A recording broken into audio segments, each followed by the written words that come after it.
spectacle in sports. The Olympic Games return to America on NBC.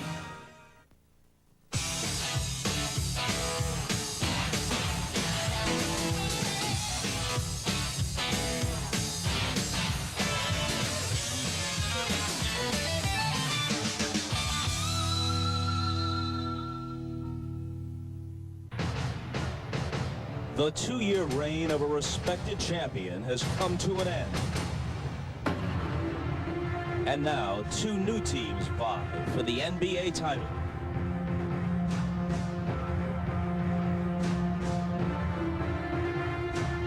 Teams that have traveled vastly different paths in pursuit of this prize.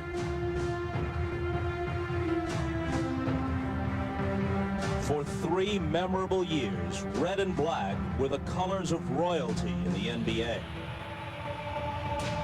One man was largely responsible for this exquisite run of sustained excellence.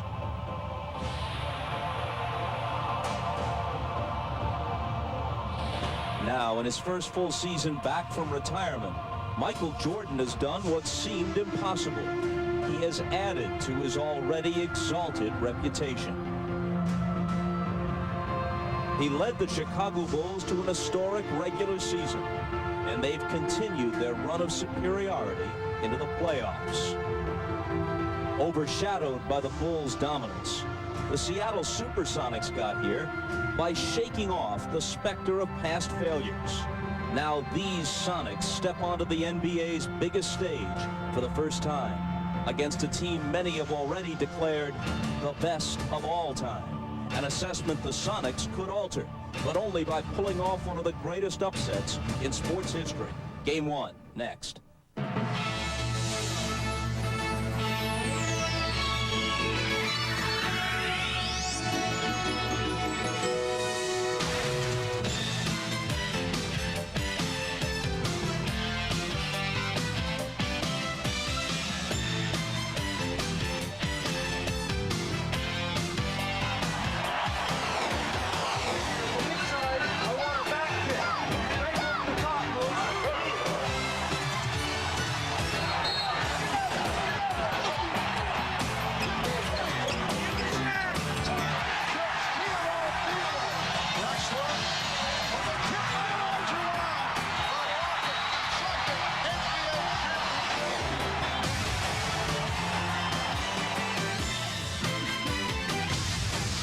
This is the NBA on NBC.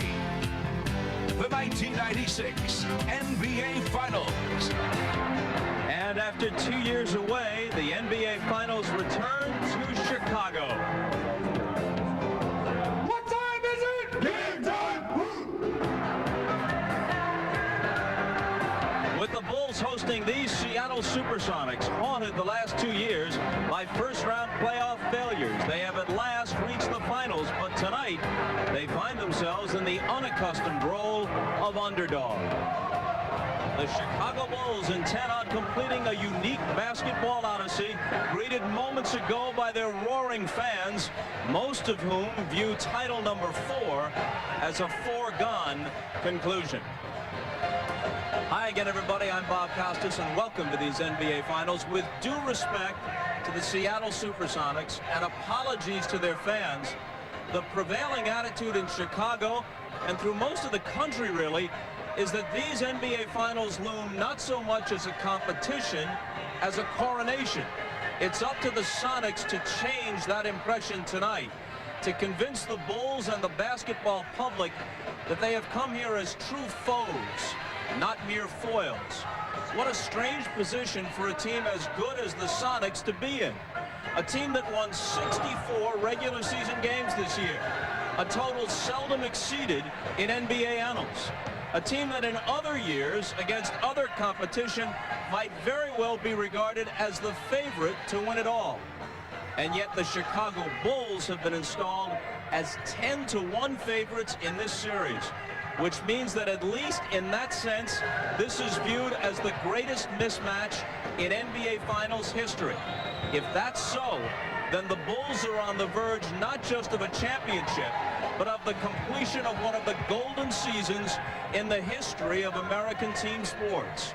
To be compared not just to the Lakers, Celtics, and Sixers of the past, but to the 1927 Yankees, to Shula's 17-0 Dolphins, or any other team from any other era you want to throw in there. All very interesting, and based on what the Bulls have done so far, all very valid. But let Seattle come in here and take one of these first two games. Well, then the Bulls won't be thinking so much about their place in history as about what next week and 3 straight games in Seattle might hold for them. That, as they say, is why they play these games. Tip-off for Game 1 is about 10 minutes away. Marv Albert, Matt Gukas, and Bill Walton will join us from courtside when we come back to the United Center right after this.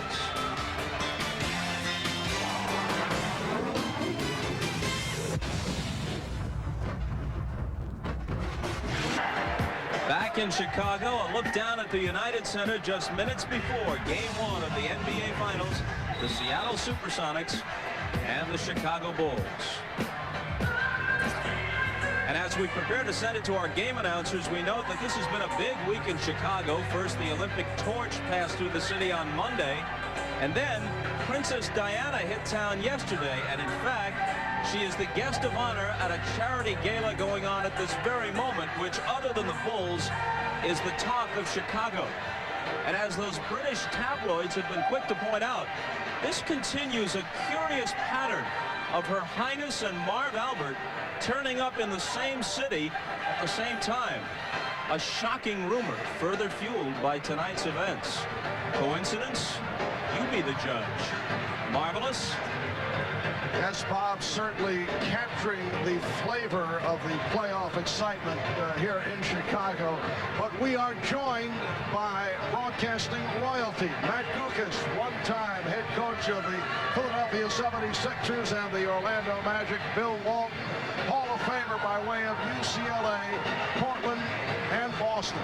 On a night that Michael Jordan and the Bulls are hoping that this will be the very first step in putting the finishing touches on their record-breaking, remarkable season. I think we all want to be on the positive side of history. I think so far we've been that, with 72 wins, all the consecutive winnings, the games that we've won. But by no means do we want to do all that and then be the team that lose to the Seattle Supersonics in the finals. I'm pretty sure that'll be marked in history too. So that's one of the side of history we certainly don't want to be a part of. And I think that's part of the motivation for a lot of the guys, especially myself, to try to get this thing done. And that part of the motivation for Michael is just to add to that legend. And Marv, he has come all the way back to best player and MVP status, and what a history in the NBA Finals. Turning back 3 future Hall of Famers. It was Magic Johnson and the Los Angeles Lakers in '91.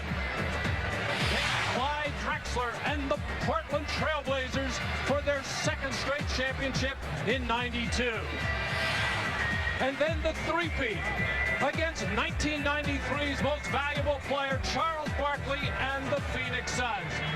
Michael Jordan knows this drill very well, going for his 4th NBA title. And guys, for the Seattle Sonics, it is not just getting to the NBA Finals. They feel that they can beat the Bulls, and they're upset by those who give them little chance in this series. I think you get mad. I think you get upset. And everyone's saying it's going to be a sweep. And everyone's saying it's going to be 4-1. In that case, why the heck are we even here? Why even show up if everybody's going to think we're going to get swept? I mean, we could have been happy in the Western Conference Finals. But, we think we're just as talented as Chicago is. I think the pressure's on them. They got to come out. They say they're going to sweep us. Now they got to come out and try to play to that level. And I think that we're really relaxed right now, and we just come out and play. Seattle relishes the role of the underdog. Now they're back to where they were against the 2-time defending champion Houston Rockets, which they swept in an earlier round.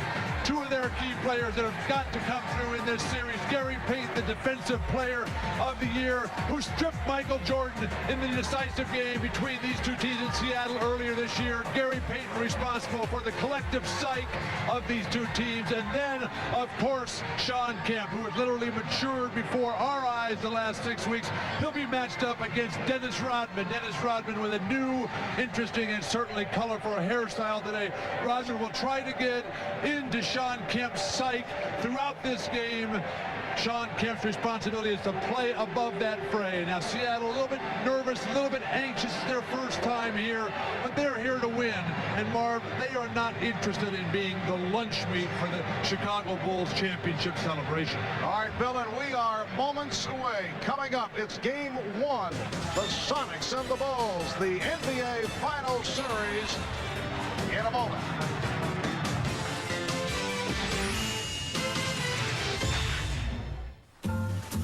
Lifeform's Third Rock on The NBA on NBC is brought to you by Miller Lite. With a great taste of an ice-cold Miller Lite, life is good. By Chrysler, leaders in innovative design and engineering. And by Castrol GTX, the most protection against volatility burn-off. Welcome back to the United Center in Chicago, Illinois. And if you go by the numbers, a positive stat for fans of the Seattle Sonics. And now we're set for the introduction of the starting lineups. Here is the public address voice of the Chicago Bulls, Ray Clay.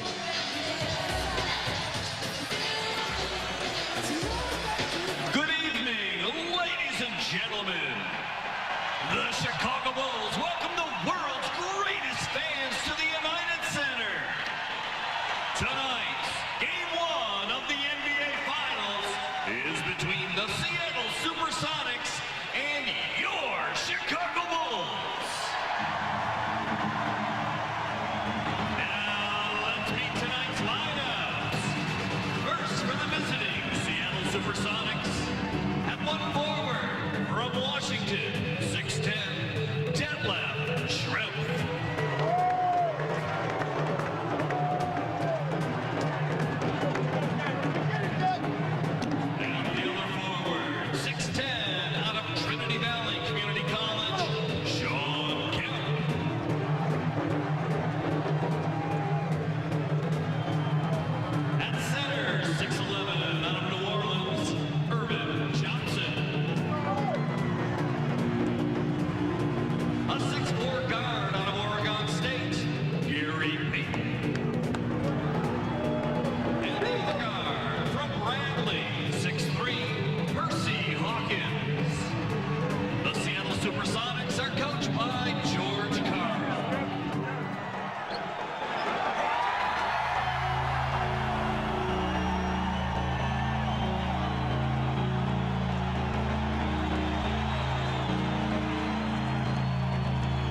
to the Bulls' fourth NBA final appearance the past 6 years. Ahmad Rashad and Hannah Storm have worked the sidelines during the course of those 6 seasons, and they're with us tonight.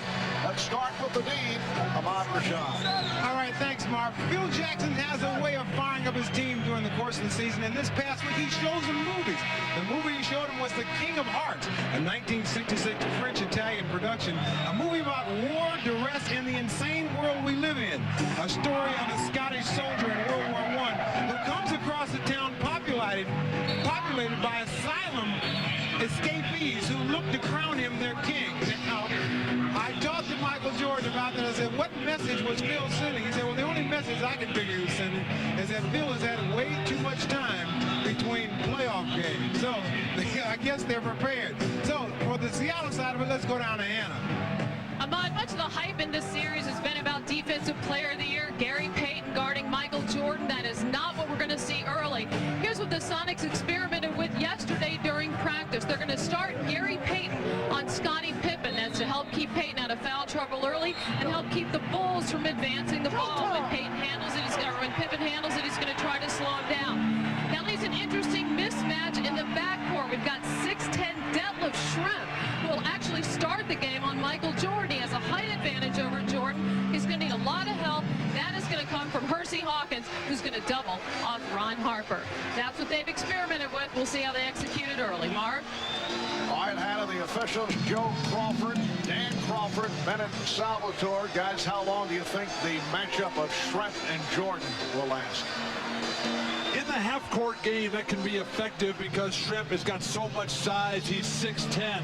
The question is, can he stay with Michael off the dribble? But nobody else can either. Seattle at this point is just experimenting. Irvin Johnson. Wow.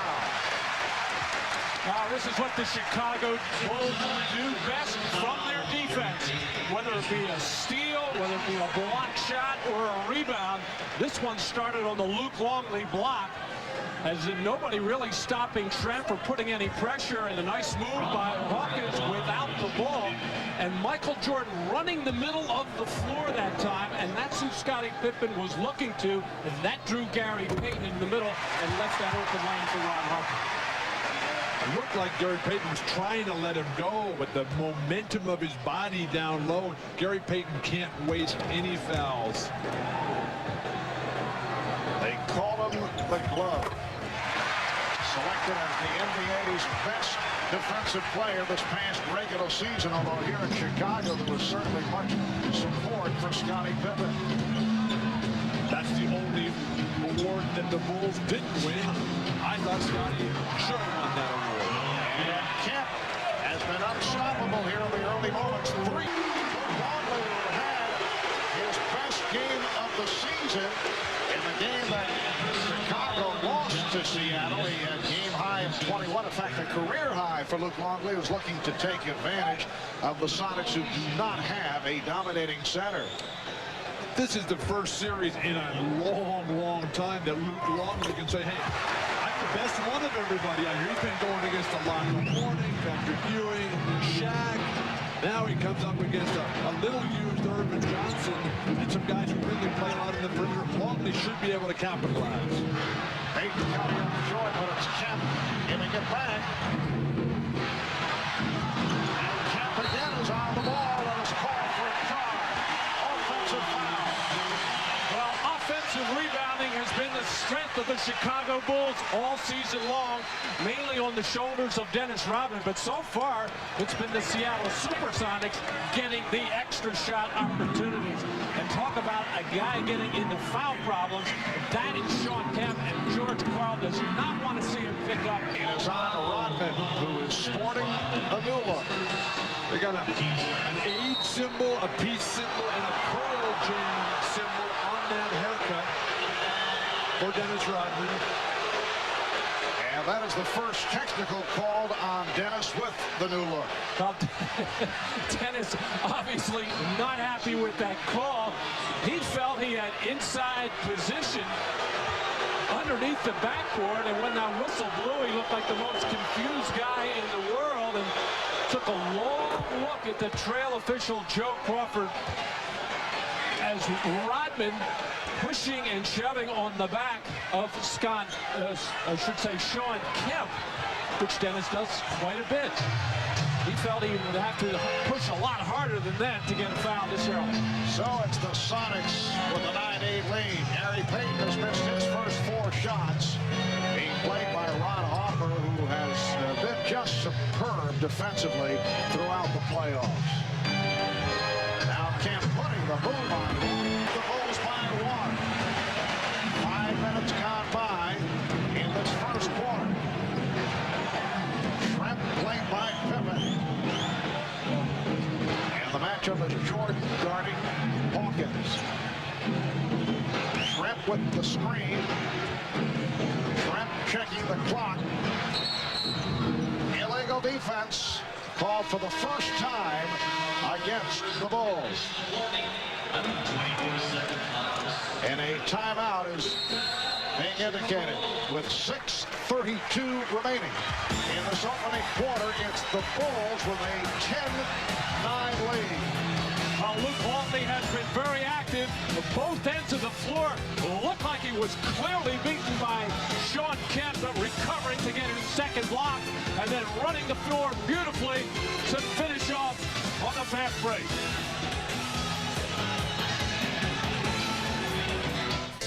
Well, for the Bulls, it has been a magical season, a record-breaking 72 up, 10 down, but they feel to a man that it will not mean a thing unless they go all the way and win the title. We talked about this with Michael Jordan earlier and asked what's their greatest fear going into this series against the Sonics. My greatest fear is to take this team for granted and listen to a lot of the media expectations and speculations. I think we know that Seattle can play the game of basketball. No matter how much they may put us above Seattle, I think we have to be very, very cautious that this team could come out. All they need to do is win 1 game here, and next thing you know, we got to play 3 games in Seattle where they're stronger. So I think that's a danger. That's one of my, I guess, nervousness about this game and about being at home. It's added pressure. Yes, several of Michael's teammates talked about the start. Usually when Longley gets to it offensively, it is in the first quarter, but there's no question here it is part of the game plan against Irvin Johnson. And Marv, Ahmad was telling us that he talked to Longley at the break, and Longley said that long layoff really helped those sore, aching knees. And the foul is called on Luke Longley. Sean Kemp will go to the line. It's the second team foul committed by Chicago. Seattle has 4. Well, Irvin Johnson's job is to protect the lane against other players, and he is getting drawn away from the basket. Luke Longley making the fundamental move. Cut to the open area, his teammates are finding him. When was that time you saw Luke Longley come show you the ball, duck it down? He's been watching his teammates. He's learned a lot from playing with Scottie Pippen and Michael Jordan. Irvin Johnson, 3-year man from New Orleans, now going to the bench and replaced by Sam Perkins. This has been the pattern. Johnson will start. He started 60 games during the regular season, but Perkins will get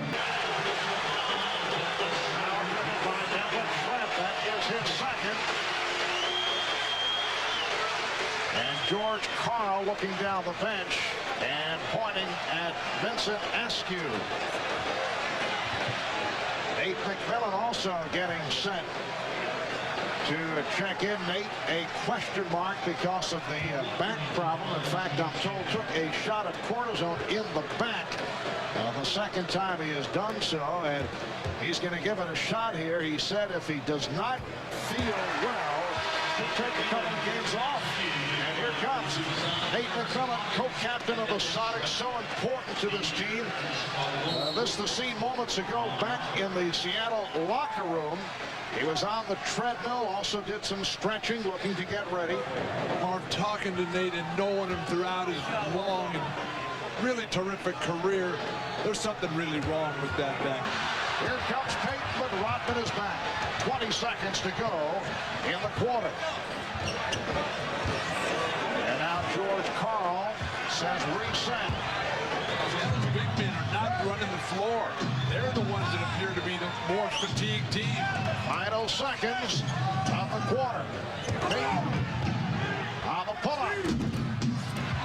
Rebound catch. That is the end of the first quarter. The Bulls, after a slow start, able to read through. And after one, they lead by 6. Kent with 9. Jordan, 3 of 6 from the field. So Michael with 6 points. We'll be back here at the United Center in a moment. On NBC, the 1996 NBA Finals.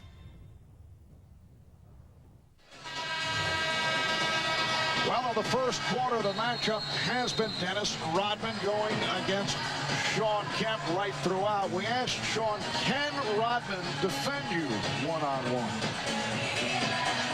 I don't think anybody really can defend an NBA player offensively one-on-one. I think what Dennis does is plays great position defense. And, you know, I've watched him a little bit this playoffs, and he's frustrated a lot of players, and we're getting under their skin. So I think the thing you have to tell yourself is that, you know, Dennis is going to be Dennis. That's his game. That is his game to frustrate people. So, you know, I don't have to be the man that just walk off and run down court and kind of let some things slide here. You know, I have a mission. I'm on a mission and see something that's at the tunnel, the light at the end of the tunnel. So I can't let a little scratch or claw, his pulling on the jerseys or anything like that, you know, throw me out of my game because, you know, this time of the season, you can't go through that. And Shawn Kemp had an excellent first quarter, 9 points, hitting 4 of 6 from the field. 3-point shot went astray, and the tip is put home. So the Bulls now lead 24-20. Sam Perkins getting a piece of it. Gary Payton off to a very slow start offensively. 0 for 6 from the field, 0 points. I'd post up Shawn Kemp against Dennis Rodman. Take Dennis inside, punish him. And here is Kukoc. Tony just leading at 24, and the Bulls now lead by 6. It's been a difficult time emotionally for Gary Payton, dealing with his sister's suicide attempt. Shawn Kemp now with 11 points, although you can certainly understand him being affected as he was. He admitted that he was having problems in Game 6 against Utah. Marv, I talked to Gary just this morning. He said all that's behind him. Everything is fine. The family is together and safe. Gary said if it was a more serious problem, he would not be here. Minute and a half gone by in the second quarter. Bulls with the ball, and they lead by 4.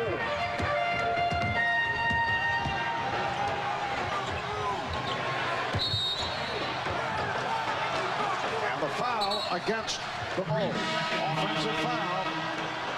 So the Sonics get it back. Now there's a 3-second violation. Well, the Bulls are doing their work on the offensive boards, getting second chance opportunities. Already 5 offensive rebounds, but really not taking advantage of it, not converting them into baskets. But yet, this is going to be a big factor throughout this series, how well the Sonics do in the rebounding department with Chicago. The Bulls, their first turnover on that 3-second call. Nice move by Payton. And for Gary Payton, it is his first field goal. It brings the Sonics within 2. Phil Jackson just looked down the bench at his assistant coaches. He said, that's why I put Randy Brown in there to stop that. Pippen got inside and then able to hit on the follow. With this lineup, Gary Payton should not be playing against Scottie Pippen. There's short guards for Chicago. Askew and Payton can take advantage there. The steal as Kukoc was able to knock it away. Michael Jordan getting a rest here at the start of the second quarter.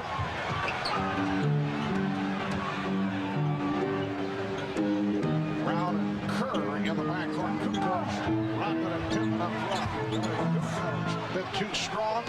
And back comes Nate McMillan. Nice box out askew on Rodman.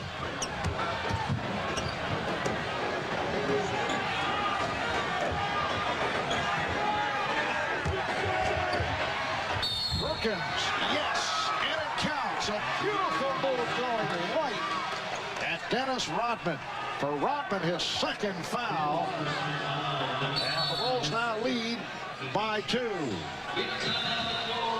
Sam Perkins can score from three-point land, can score in the post. When you go right at Dennis Rodman, it doesn't give him a chance to be first-team All-NBA defense.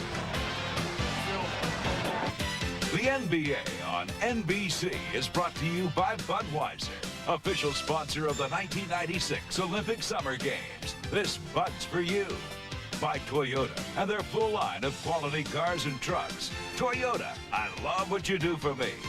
And by Dr. Pepper and your local Dr. Pepper bottler.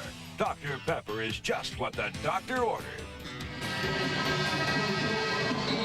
Well, the Lovables with a snappy number inspired by Dennis Rodman's Persona.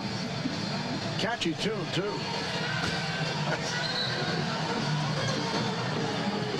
And there is Dennis sitting down after collecting his second foul. 7 rebounds to lead the way. Sean Kemp is the high man of the game with 11 points. Sam Perkins with 7 points in his 8 minutes of playing time. Remember in the Houston series when Coach Rudy Tomjanovich said that Sam Perkins is an impossible matchup. If you put a big man on him, he takes him outside, draws him away from the basket. You put a smaller man on him, he can punish you inside. And when he used that impossible matchup phrase, all Sam's teammates have been kidding him ever since. Here's a guy averages 12 points a game, impossible matchup. And Sam has that low-key demeanor, but has really developed into a very strong locker room leader for this team. He'll need to play huge minutes in his series. Remember, Sam, a long-time veteran, the only member of this Seattle team with championship experience from the '91 finals. Lakers when Sam was playing with Magic Johnson. And a college teammate of Michael Jordan at North Carolina.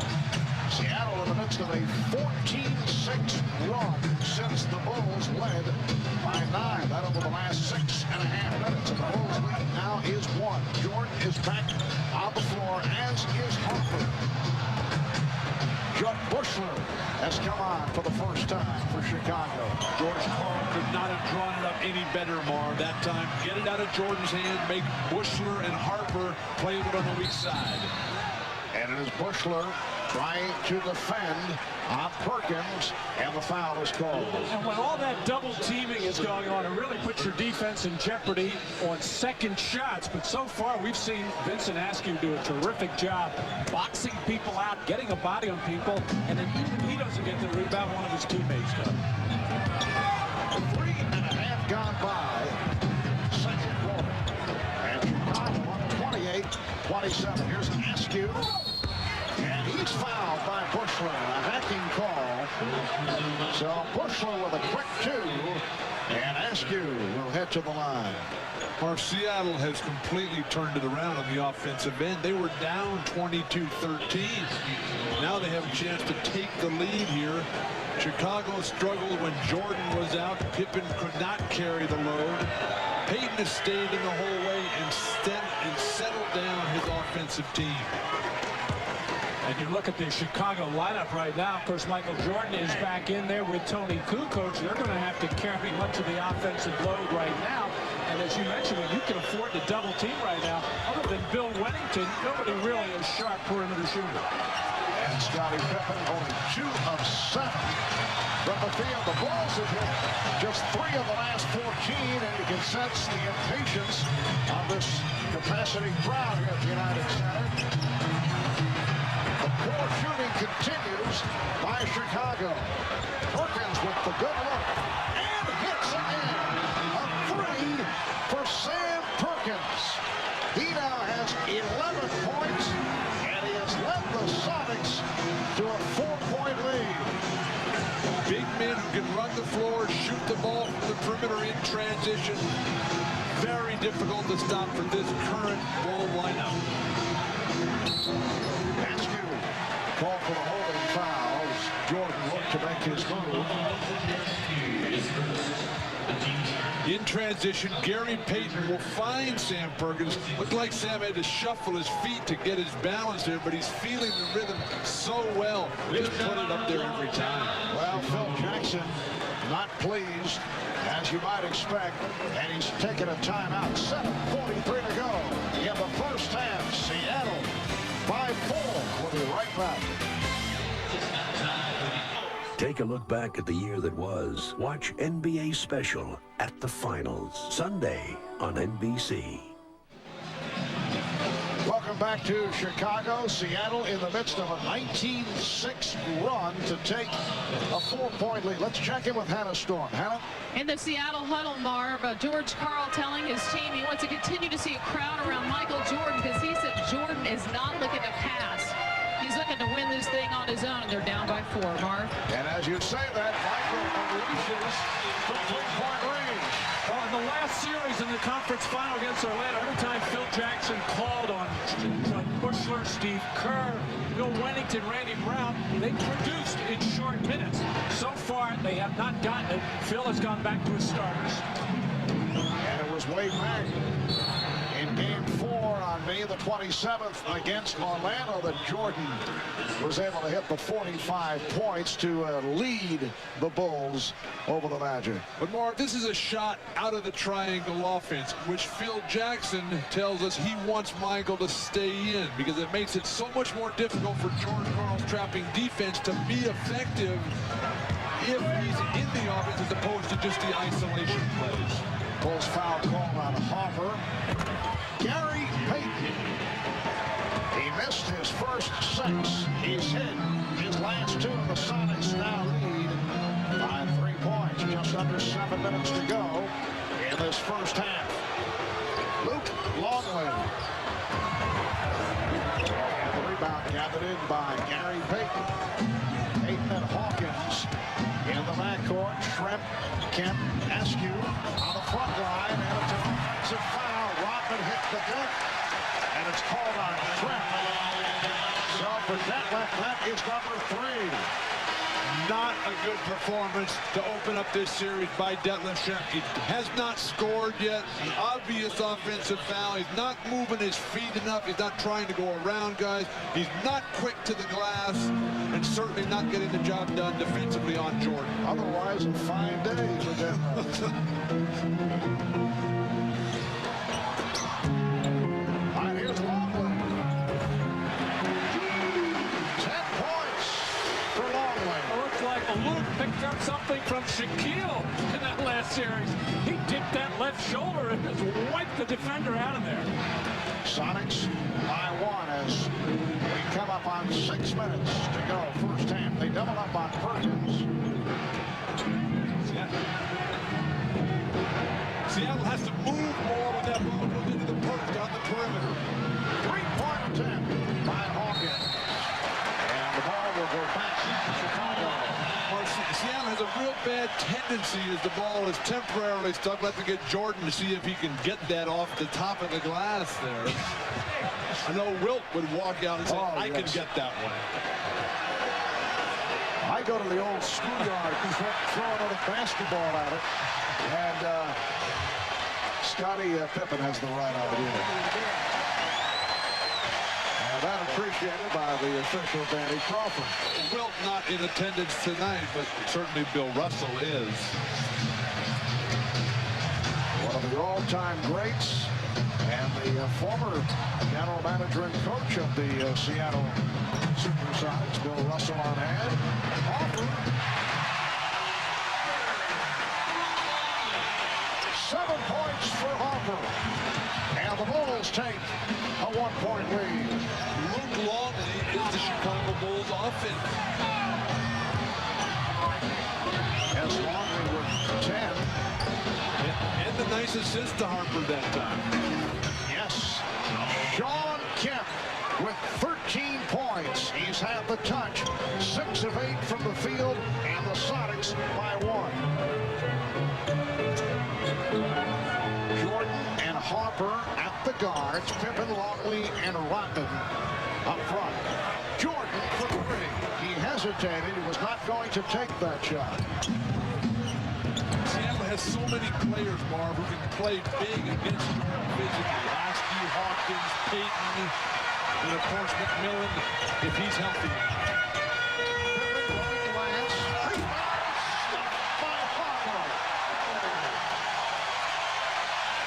Until that follow-up by Ron Harper, Vincent Askew in particular has been doing an outstanding job of getting his body on Chicago shirts and keeping them off the glass, but that time nobody found Ron Harper. They're not concerned about what Ron Harper's doing at the offensive end.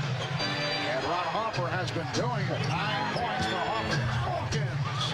Nice move off the dribble by Hersey Hawkins for his first field goal. The Sonics 38 and the Bulls 37. Pippen changed his mind. Hawkins needs that sort of response. He cannot let Chicago come at him at one end and then just passively play on the offensive end. Hersey will bounce back in Game 7 against Utah after the 0 for 8 and a tough time against Jeff Hornacek in Game 6. To the fadeaway. And here comes Payton in the open floor. Going right at Harper. And a foul call. It's a block. You hear the reaction from the crowd. Joe Crawford with the quick call on that blocking foul. Well, Gary Payton loves to push the basketball, and generally his team is running lanes with him. This time he looked around, he didn't see any friends of his, decided he was going to try to create something out of nothing. I think got bailed out on the call somewhat here as he just threw that shoulder into Ron Harper. Ron Harper not in good defensive position. Looked like he was just trying to take a charge, and oftentimes the referees, when they see a player bailing out, and just try to take advantage of a tough roll.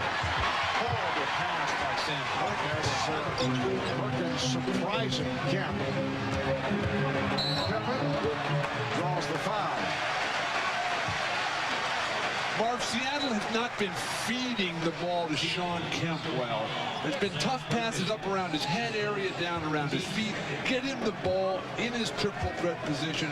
Give him some space and let him get moving out there. Help your teammates out.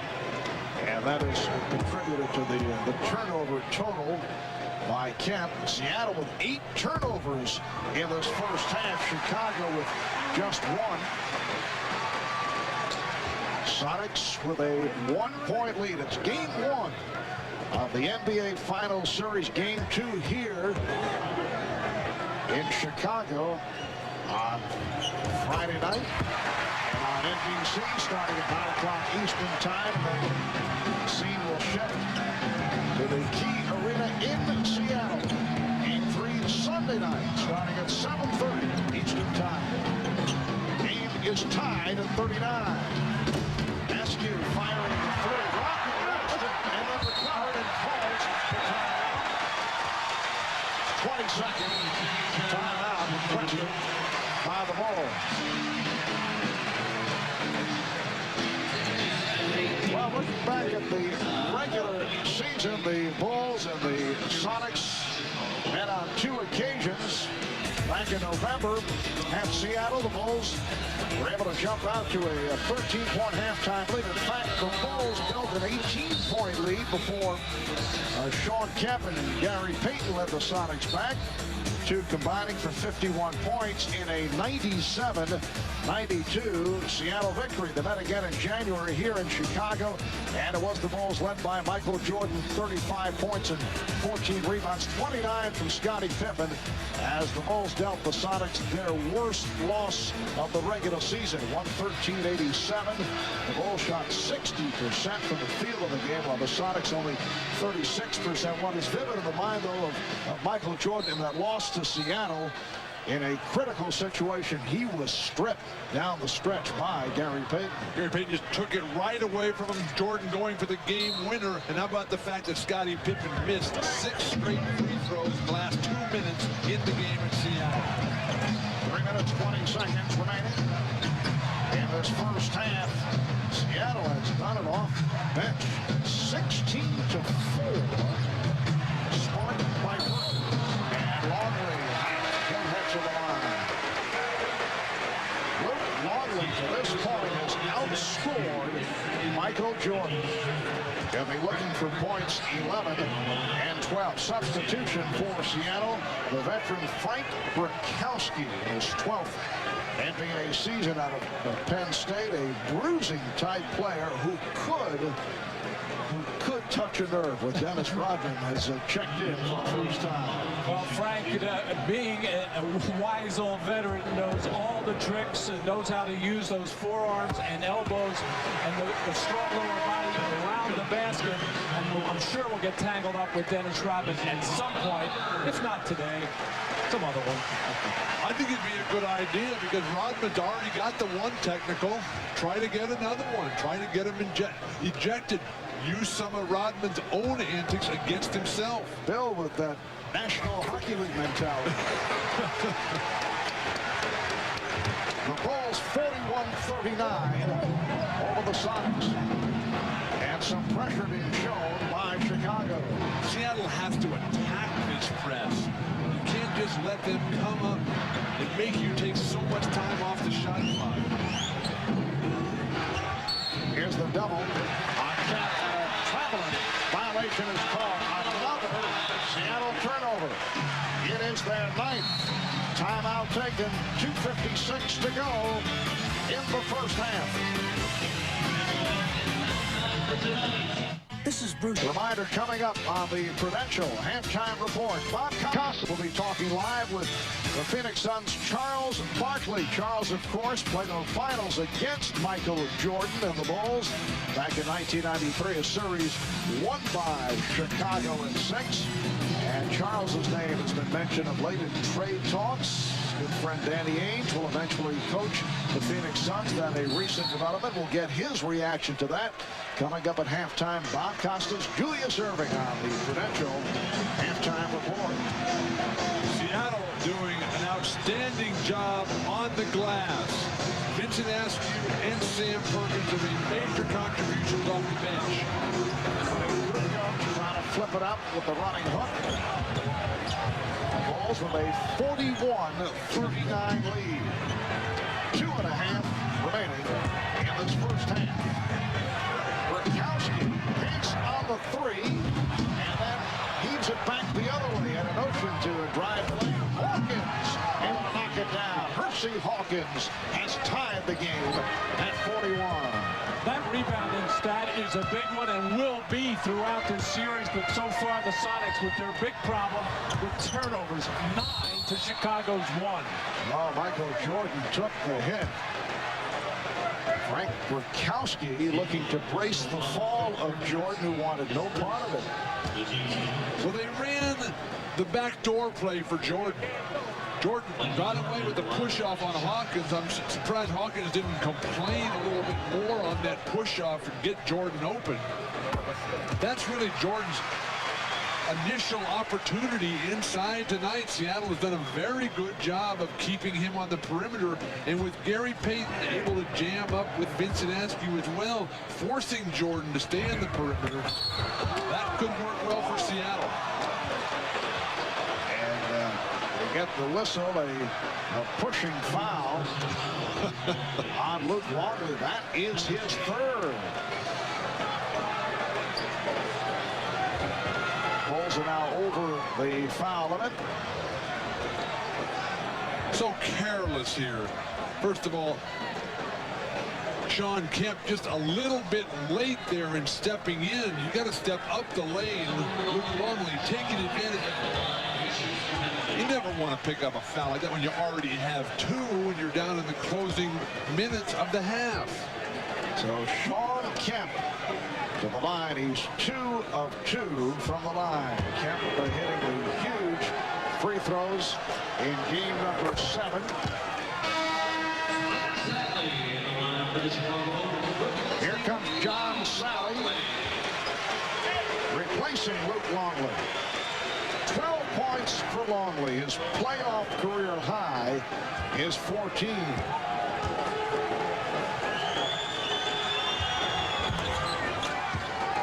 So the Sonics now lead by 1.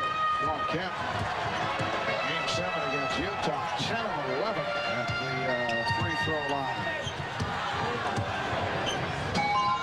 Sonics by 1 with just under 2 minutes to go in the first half. Here's the double team on Jordan, who's able to beat it, and then it's fouled. Oh, Rodman and Brzezowski had words. Oh, you can see it coming. And as you mentioned before, Mark and Bill, Dennis Rodman has to be very careful already with that first technical foul. Any kind of talking or two players getting together like that, and he will get whistled for that second and be tossed. It's absurd that Dennis Rodman can walk around acting like, look what they're doing to me. They're hitting me, they're pushing me. Dennis Rodman initiates all that stuff.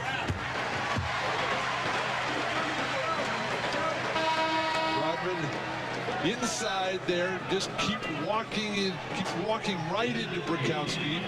Elbows, arms all tied up. Innocent victim, Dennis. Michael Jordan, 2 of 3 at the line, and now has 12 points. It's the Bulls by 1. Light pressure this time by Chicago, handled by Seattle. And that is turnover number 5 for Sean Kemp. Well, Sean led the league during the regular season, averaging 4 a game and 4 throughout the playoffs so far, already over his average in just the first half. And that's 10 in all for Seattle. Chicago with just 1. Sean Kemp's not moving around the defenders. He's just trying to go through them or over them. That won't work. And Joe Crawford says, stay right here, and Dennis Rodman could be losing it. Now he's applauding the call. Rodman was about to get involved and then walked away. Joe Crawford is going to call a flagrant foul here on Frank Brzezowski.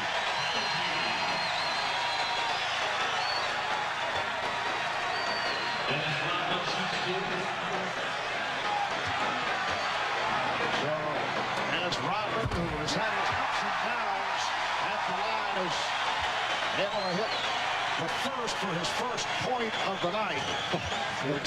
Brzezowski looking to box out, looking to keep Rodman off, but just moved over with the forearm, with the elbow to the upper midsection. Very dangerous play, uncalled for.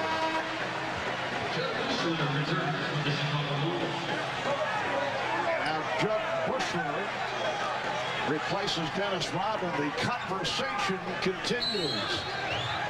And a technical has been called on Brzezowski.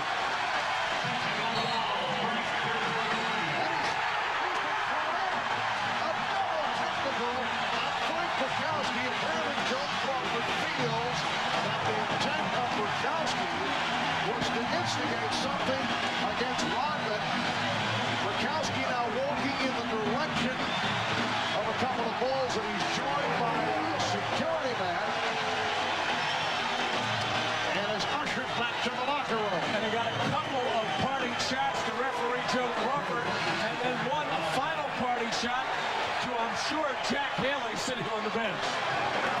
Absolutely uncalled for situation by Brzezowski, who's a good, skilled basketball player who sometimes gets too caught up in the physical aspect of the game. But he has a flagrant foul and then 2 technicals. We're going to just see a parade to the line for Chicago. Seattle worked so hard to get back in this game offensively. Now Chicago with a chance to open it up a bit here. As you said earlier, Bill, I don't think there's any question that Brzezowski was trying to get that second technical hold on Dennis Rodman. There's no argument. Of course, George Karl can't be happy with this, but he did not put up any fire regarding that call. This foul on Whitgate, he just checked in. David Whitgate, who may see more action. Actually, have to see more than he did against Utah. Played a total of 7 minutes in that Utah series, but the feeling is that we might see more of Wingate, perhaps defending against Jordan. That's just another weapon, but give him as many looks as possible. But why would Brzezowski, after he gets a a flagrant foul, why would he even say anything? Just walk away and start the next play. And the free throw parade has provided a 6-point lead for the Bulls. And here's some pressure. Now the Bulls drop back, and Kemp is able to make his way down court, and then is hit on a reach-in by Sally. Marv, Chicago would love to have Shawn Kemp bring the ball up against the press every single time. Yeah, George Karl must have his heart in his throat. Shawn already with 5 turnovers and just so loose and at times careless with the basketball. The rainmaker of the rain country, Shawn Kemp, 4-time All-Star at 26. He's an NBA veteran at an age when most players just getting their feet wet. The end of the NBA at 19 years of age. And he knows where that foul line is. 4th in the league this year. And only to the free throw line. And 4th it makes. Bulls with the ball and a 4-point lead. And Jordan is being guarded by Wingate. Jordan. So Michael has opened it up. He has 18 points, and the Bulls lead by 6.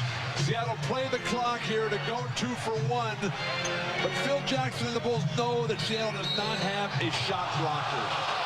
Sally looking for the steal is called for the reach-in.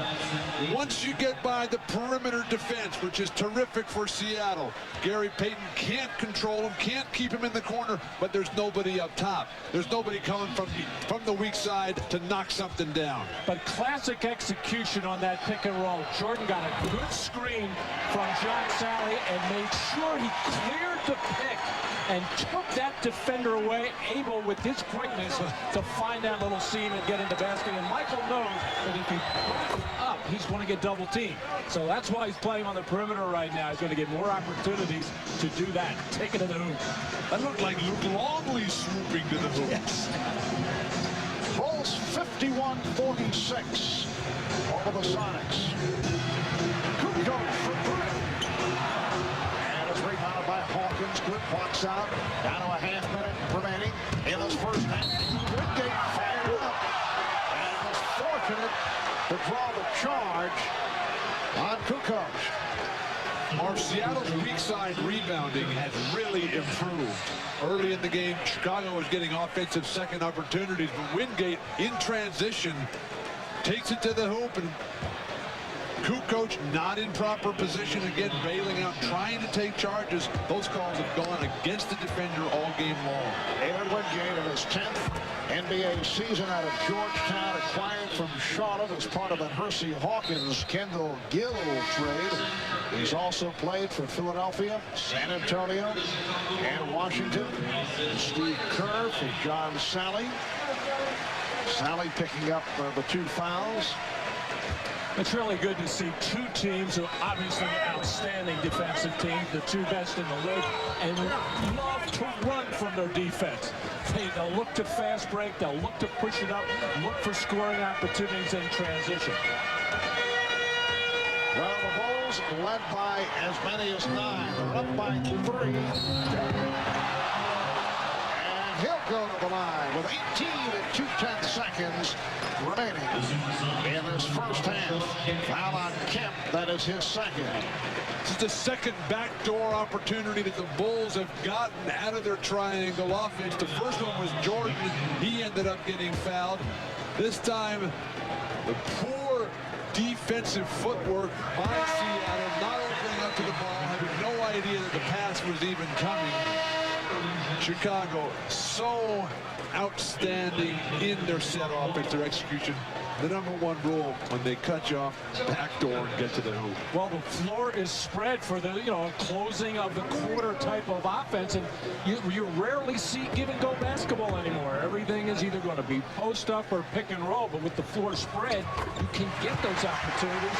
Kemp fell asleep on the play. All right, the Bulls 14 of 16 at the line in the second quarter, and here's pressure by Chicago, leading to the foul. It is on Jordan. That is his first. Got a glimpse of Bill Wennington making his first appearance of the first half. So Phil Jackson going through his litany of centers. Longley, the starter, then John Sally, and now Bill Wennington. Jackson's Bulls up by 5 with 15 seconds remaining first half. The NBA Coach of the Year, Phil Jackson, who likes to get his points in a subtle fashion. He's been referring to Seattle's superb defense as a zone defense. Every time the word defense comes up, it's preceded by zone, certainly angling for some illegal defensive calls, and Seattle led the NBA in that department. I thought he was calling it a Zen Yes, defense. that may be. Very good, Matt, working on that for several days. Phil Jackson trying to paint a big picture of what's happening here. But when Seattle is illegal, they are called for it. They have yet to be called for one in the first half.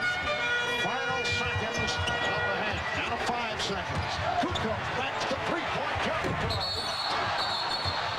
And Bennett Salvatore comes in to make the call with 2 2/10 seconds to go in the half. Double foul on Wingate and Jordan. Michael Jordan trying to get to the offensive glass, and David Wingate trying to hold him off. And the officials very quick to get in there and make this double foul goal. Michael really creating havoc in there, getting the best of that matchup right there. So they will jump it up. Irvin Johnson and Scottie Pippen on the jump. And they will do it again. Things starting to get very chippy right now. Michael Jordan senses that the Seattle Supersonics trying to get their pops in whenever they can. He's been hand fighting and battling with Askew and Wingate on this tip. There's 2 2/10 seconds remaining in the first half. And that'll do it. So Sean Kemp, high man for Seattle with 18. Michael Jordan with 18, 12 of his 18 in the second quarter. A physical second quarter. The Bulls are up by 5. Bob Costas and the Prudential halftime report right after these messages. This is the Prudential Halftime Report, brought to you by Prudential. Live well, make a plan, be your own rock. Halftime of Game 1 at the United Center with the Bulls leading the Sonics 53-48. Michael Jordan, after a slow start, has 18 points. Sean Kemp, who started hot, has that same total at halftime, 18 for the Sonics. But both Scottie Pippen and Gary Payton have shot poorly. Both are 2 for 8. Hi, everybody. Bob Costas. I'll be joined by Julius Erving in our next segment, and we'll talk about this first half. But right now, we have a chance to talk with Charles Barkley. So far, this has been a very nice run in season number 12 in the NBA for Barkley. A good year for him, his best since winning the league MVP in 1993. That year, Charles took the Suns to the NBA Finals against Michael Jordan and the Bulls. They lost in 6, as you recall. A member of the original Dream Team, Barkley will be making his second appearance in the Olympics just over 6 weeks from now in Atlanta. Charles joins us now from his home just outside Phoenix. You know, Charles, it seems like we have this conversation sometime during the NBA Finals every year, and this is the first time in the last 3 that we haven't been talking to an injury-plagued Charles Barkley who was at least considering retirement. Now, as I understand it, you're thinking of another 2 or 3 years. I don't know if I'm taking up another 2 or 3, but I definitely like to play at least 1 more. Will that 1 more be in Phoenix? Because there's serious talk that, considering your age, 33, and the fact that Phoenix may want to retool their ball club and you have the highest trade value, that you could be somewhere else. Well, more than likely, I have played my last game for the Phoenix Suns. I just don't like to the fact the way things have been going. I think they've showed me no respect, and it would be hard. I mean, very hard. They're a great organization. I've enjoyed my 4 years here, but I can't honestly say I could come back to work here after they've shopped me around all summer and give 110%. Why do you say they've shown you no respect? I can understand you're wanting to go to a different team at this stage of your career, but isn't it the Suns' prerogative to check and see what your trade value is? No, I don't think so. I feel like I have earned a certain amount of respect, and I don't like the way they're doing it. I feel like I've given them 110% for 4 years, and I don't look at myself as a piece of meat. I think they could have came to me and said, hey, we got to retool the team, and that would be fine. But I know they've been shopping me for the last year, and it's not my fault. They're the one who traded away all my good players, and I feel bad. I feel bad for the fans of Phoenix, but I don't think I should have to pack up and move my family and at 33 and only want to play one or two more years. And I don't think that's right at all.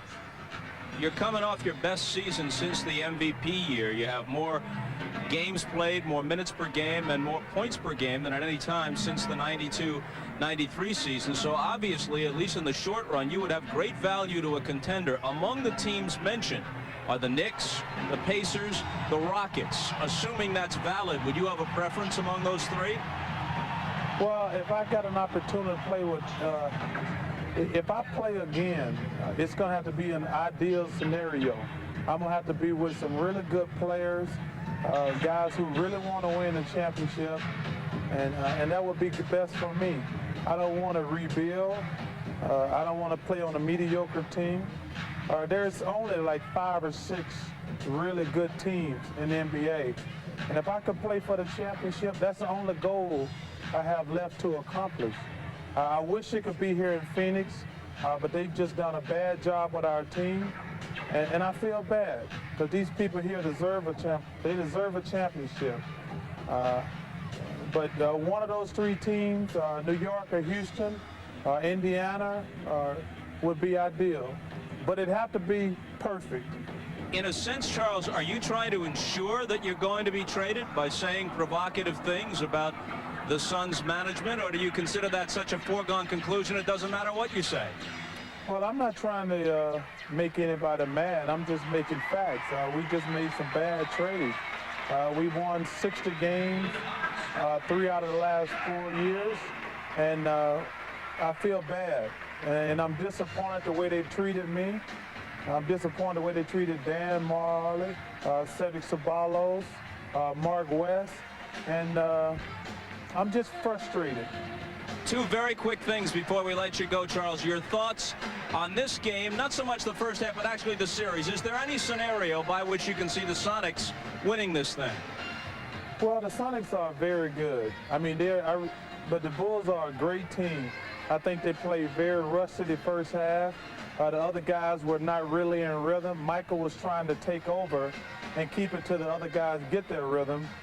But I think the Sonics have a decent chance. I don't see anybody beating the Bulls, but the Sonics have a slight chance. Last thing, you're on the Dream Team again, and we know for a fact that the second game you play on July 22nd is against the African Continental Qualifier, and again it's Angola. And we recall that you threw a little elbow at a guy named Erlander Coimbra of Angola the last time, and we checked. He's on the team. Do you plan to take him out to dinner in Atlanta, show him the sights here in the States? I'm going to hit him the same way I did the first time. So you're not going to let up on him, huh? No, Americans, we are the best country in the world. And we are the best at basketball, and we got to kill them all. I understand he's been lifting weights the last 4 years. He's not a stick figure anymore. He's about 260 now. Hey, I've been lifting weights ever since the day the season ended, and I'm ready. All right, Charles, always good to talk with you. Thanks a lot. You're welcome, Bob. Okay, when we come back, we'll hear from Charles Barkley's former teammate in Philly, Julius Erving, but first a message from Prudential and a word from the NBA.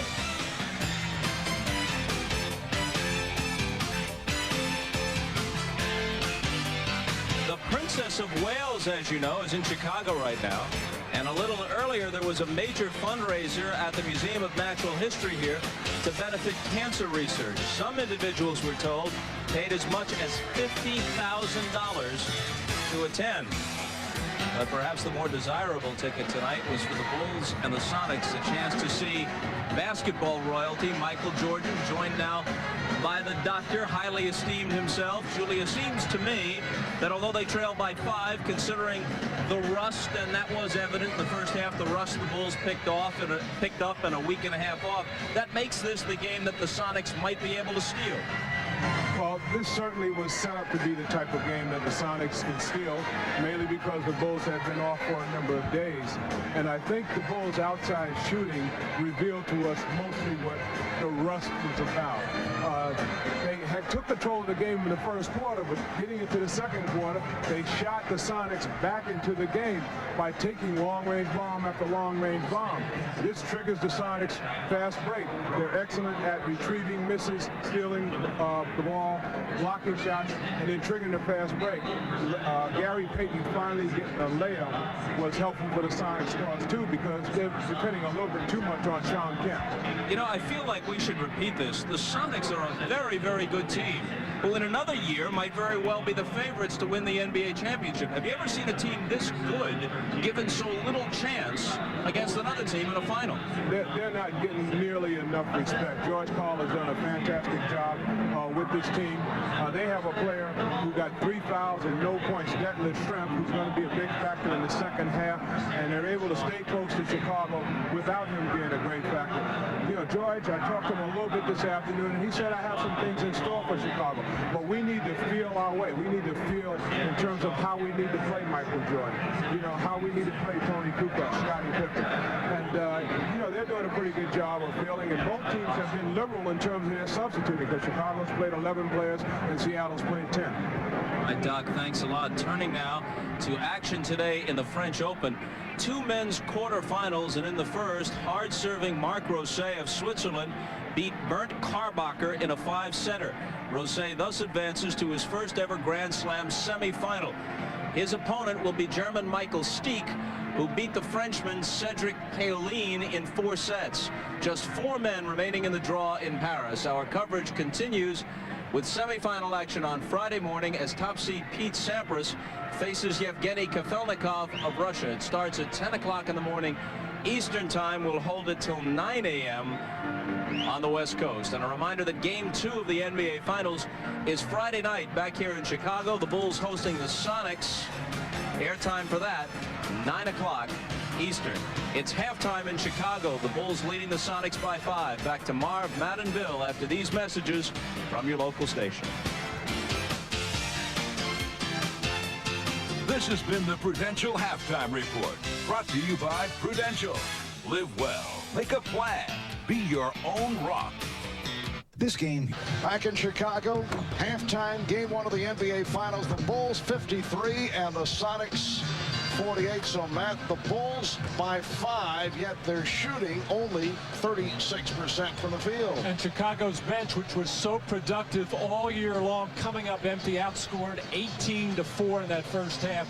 4 of those points going to Tony Kukoc. And, Bill, you look at the Seattle stat line, very impressive, but very quiet first half for Gary Payton and deadlift shrimp. Deadlift shrimp seems to be intimidated out there. He's in a fog. Gary Payton has to get up and down the court, create some opportunities, open this game up. Seattle is right there. Their offense a little bit stagnant, sluggish. All right, a closer look at the statistics as we check out the Miller Lite halftime stats. Seattle 16 of 34, 47% shooting, yet they're trailing in the game. Chicago with 10 additional shots, but only 36% from the field. Michael Jordan, 12 of his 18 coming in the foul-filled second quarter. Look at the turnovers. Seattle with 10, leading to 14 Chicago points. Sean Kemp with 5 of those 10 turnovers, but Kemp leading the way with 18 points. We'll be back with the second half of the United Center in just a moment. Marv Albert, Bill Walton, Matt Kukas back in Chicago. The Bulls by 5 as this third quarter gets underway. Kemp with 18, Perkins with 11 leading Seattle, Jordan with 18, and Longley with 12 to lead the Bulls. Shrimp being played by Pippen. A quiet first half for Pippen, only 2 field goals.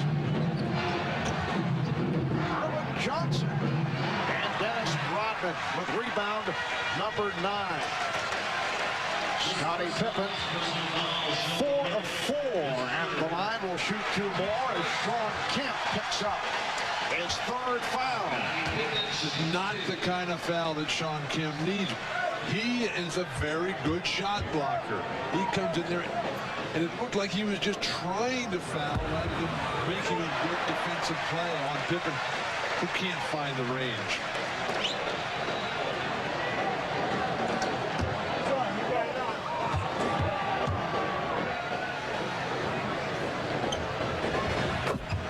So the Bulls now lead by 7.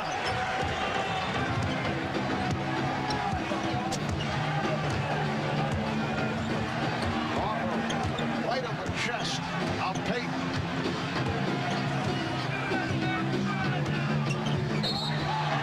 Looking for the steal is called for the foul. That's 3 on Ron Harper. Well, the pick and roll play for Seattle has been so effective, or at least it has been throughout the playoffs, with Payton getting very low and Ron Harper working extremely hard, trying to force Payton up higher on the floor, not letting him get down so low. Pippen looking for the steal. Here's Shrimp. Shrimp with the rebound and the bucket. So aware of what all is going on between those lines. As soon as Shrimp made that layup, he got the ball quickly out of the net and fired a perfect football touchdown pass to Scottie Pippen, who actually caught that thing with one hand and almost pounded for a second to gather himself and finish off that play.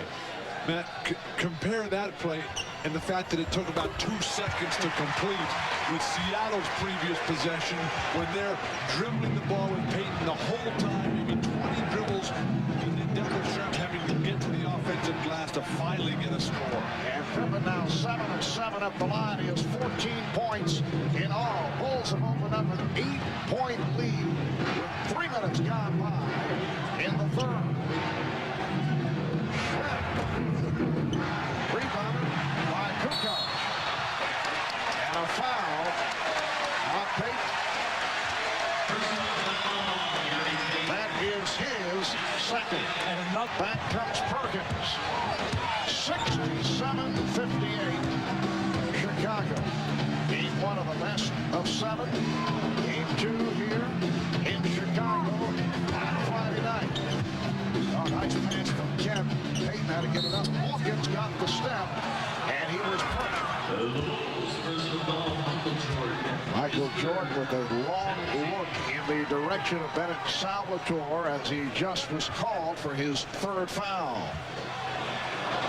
Now Michael Jordan now has the assignment of guarding Gary Payton, with Ron Harper sitting on the bench with 4 fouls. Everybody anticipated this matchup going both ways when you have the top scorer in the league in Michael Jordan and the defensive player of the year in Gary Payton, but they have not seen that much of each other so far.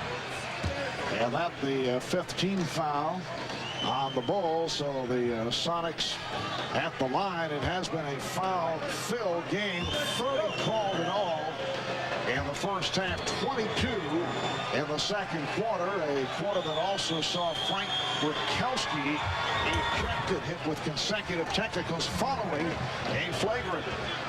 One of the ways, though, that Seattle can work their way back into this game. Points. Bulls lead by 9, 6.5 remaining in the third. Battle between Kemp and Rodman down low.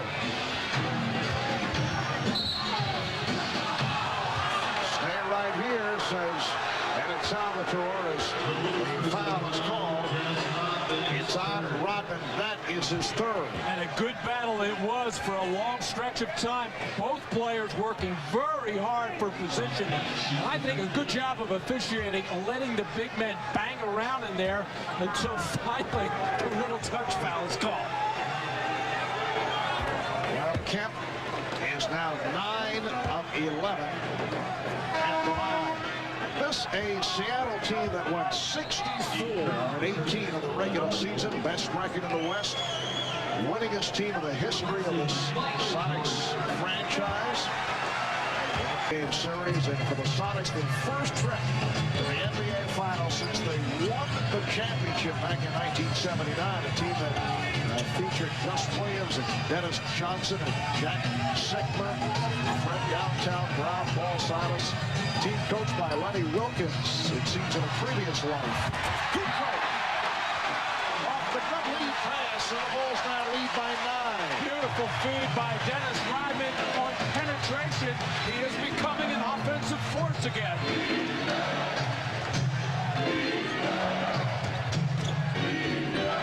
Payton trying to do it off the dribble against Pippen. Rodman goes down, and the foul on Kemp.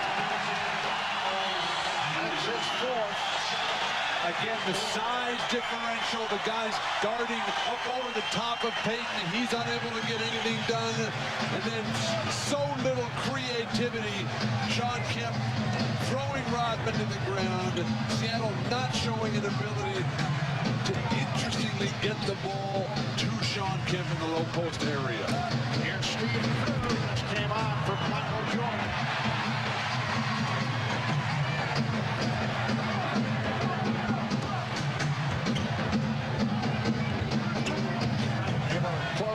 The baseline on Kukoc.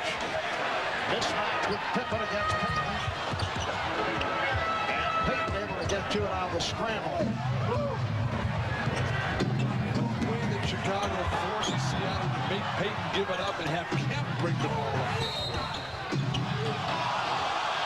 And a hack called on Pippen. Well, that's one of the rare running opportunities for Seattle. The Chicago transition defense has been outstanding, but Gary Payton does not leave a lot of daylight.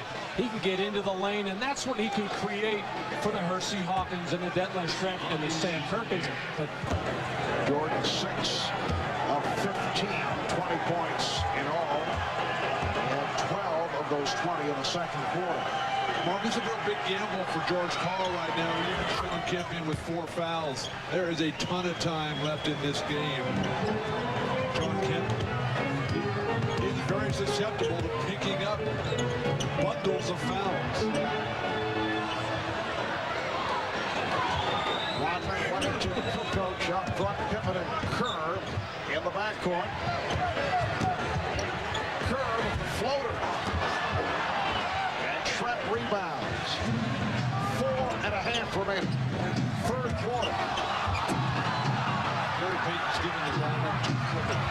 And Schrempf hits the three. So Detlef Schrempf, following the scoreless first half, has come on here in the third quarter. and with Sean Kemp guarding Dennis Rodman, you're not going to run an isolation or a post up for Dennis Rodman, so there's not a chance for a foul there. But where Sean Kemp picks up his fouls are those reach-ins and over the backs on the board. Rodman, a wild shot by Rodman and a foul against the Sonics. The Supersonics personal foul. Foul on Payton, that's his third. Well, so much for Dennis Rodman not attacking Sean Kemp. It just shows you how aware Dennis Rodman is. He normally doesn't even want the ball in the post, doesn't want to shoot the ball, but he knows that the man guarding him, the key player, Sean Kemp, has 4 personal fouls. Remember when Hannah was talking at the beginning about how Payton was going to guard Pippen? That was a classic example of the difficulties of that matchup. Oh, Payton had a strip and they called up top. The Supersonics personal foul, Sam Perkins, his third. Foul on Perkins. That is his third, and now both teams over the foul limit. Scottie Pippen has been perfect at the line is back at the stripe, 7 for 7 from the free throw line. And Mark, another example of the incredible folly of Kurkowski getting thrown out, because now they got nobody to come with. Seattle, they do have a good bench. It's 9 deep. They have 3 guys who don't really play Wingate a little bit. But now you got McMillan out. Now you got Kurkowski. That makes it a 7-man bench. No size. Bulls with a 72-67 lead. And left Shred feeling it here in the third quarter. Going at Scottie Pippen. And the rebound by Kemp on the tip draws the foul.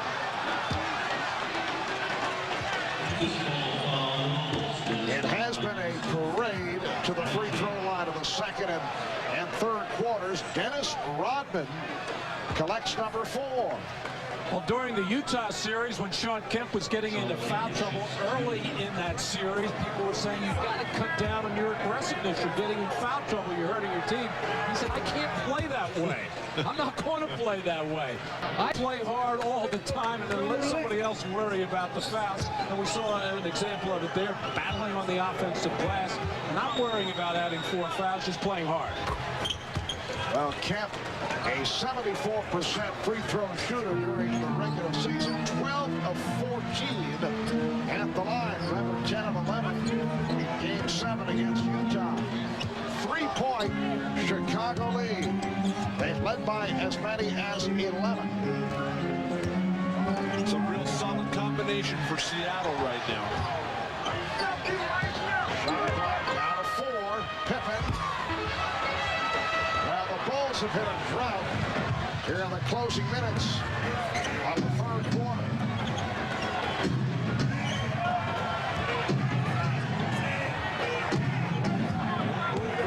On the post play from the perimeter guys. But Shawn Kemp able to hit over Dennis Rodman, and Kemp has taken over this quarter. He now has 28 points in all. He brought the Sonics within 1. Shaky offensive lineup for Chicago right now. Pippen, the only creator. And Scottie Pippen knocks down the 3. He created for himself.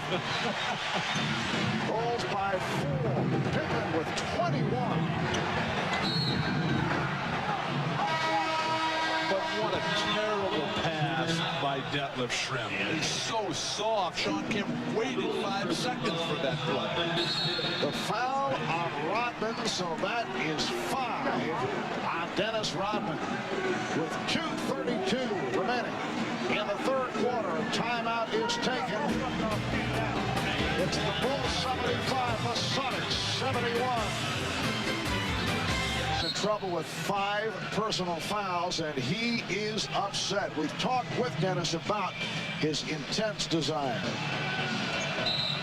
Anyone that's played with me know that my desire to win is higher than my desire to live in the game of basketball. I think that people know that I would put my life on the line to win a basketball game, put my life on the line to save an individual on this team with any cost. I think people know that on this team, and anybody that's played with me. So the emotion that I have to strive to be Dennis Rodman and to win a championship, it's not just for me, it's for the people that I'm playing with. I think it goes the same with Michael Jordan and Scott. I think we really want to win a championship, not for ourselves, because I think we've been there. I think we want to win it for the other guys on the team, because they don't get the respect that we do. Certainly the kind of guy you'd rather have on your team rather than on the other team. Dennis Rodman, though, unable to even perform right now, forced to the bench due to serious foul trouble. So much time left in this game, and critical players for both squads in foul difficulty. And you look back at the regular season, Rodman fouled out only 1 time in the regular campaign. Fouled out only 1 time earlier in the playoffs, sitting down now with 5. And the Bulls lead 75-73 after leading by as many as 11. It has 20 seconds remaining in the third.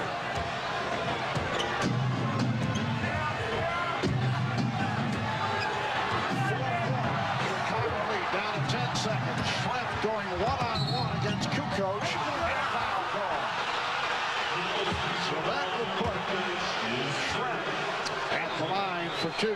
That's 3 on Kukoc. Well, this is the versatility of Detlef Schrempf at the offensive end of the floor. He can go inside and post up effectively, or when he has a slower-footed defender, as he did this time, Tony Kukoc on him, trying to spread the floor, and with the shot clock winding down, and the quarter clock winding down, trying to get high into the basket, able to cause contact and a foul. Steve Kerr checking back in. And the rookie from Michigan State, Eric Snow, who has seen very limited action, coming on here for the first time. So George Karl going deep into what is now a depleted bench with the departure of Frank Bukowski and Nate McMillan not available. And they're giving Gary Payton for a very long rest right now. 7.8 seconds left in the third quarter. Gary Payton played all 24 minutes in that first half. Eric Snow, a second-round pick of Milwaukee, and then traded to Seattle on the day of the draft. Pivotal in leading the Sonics back. After 3, the Bulls 79, Sonics 77. Kent with 30 points in all. They've come from 11 down, trailing by only 2 as we head to the 4th. We'll be back after this from your local station. You're watching the NBA on NBC. National Basketball Association may not be retransmitted, reproduced, or rebroadcast without the express written consent of the NBA. Well, for those of you with computers, you can go online right now on finals.com and interact with NBC's own Steve Snapper Jones. You can send Steve your questions and comments about tonight's game right now during the game and during every game for the rest of the finals. He'll be providing game commentary, answering as many of your questions as possible. Apparently, the NBA Finals.com headquarters all the way upstairs. I would think it's an effort to keep Steve as far away as possible from Bill Walton. I'm sure Steve is up there criticizing everything I've said tonight. Oh, now, that's one point of view, isn't it? Detlef Schrempf has worked his way back into this game with a terrific third quarter. Beautiful tip by Weddington to start the 4th quarter. The Bulls lead 81-77. Phil Jackson desperately looking for some help from that bench, getting nothing from Steve Kerr and Judd Busher, only Tony Kukoc, and now Bill Weddington with 4 points. Gary Payton and a loose ball foul. Foul on the Sonics. It is on Askew. That is his 3rd. Kukoc forces a shot over 2 guys, but that just opens up. That's Chicago Bull basketball. You force the double team. If you don't double team, you get burned by the one guy. And here's one guy you have to double team.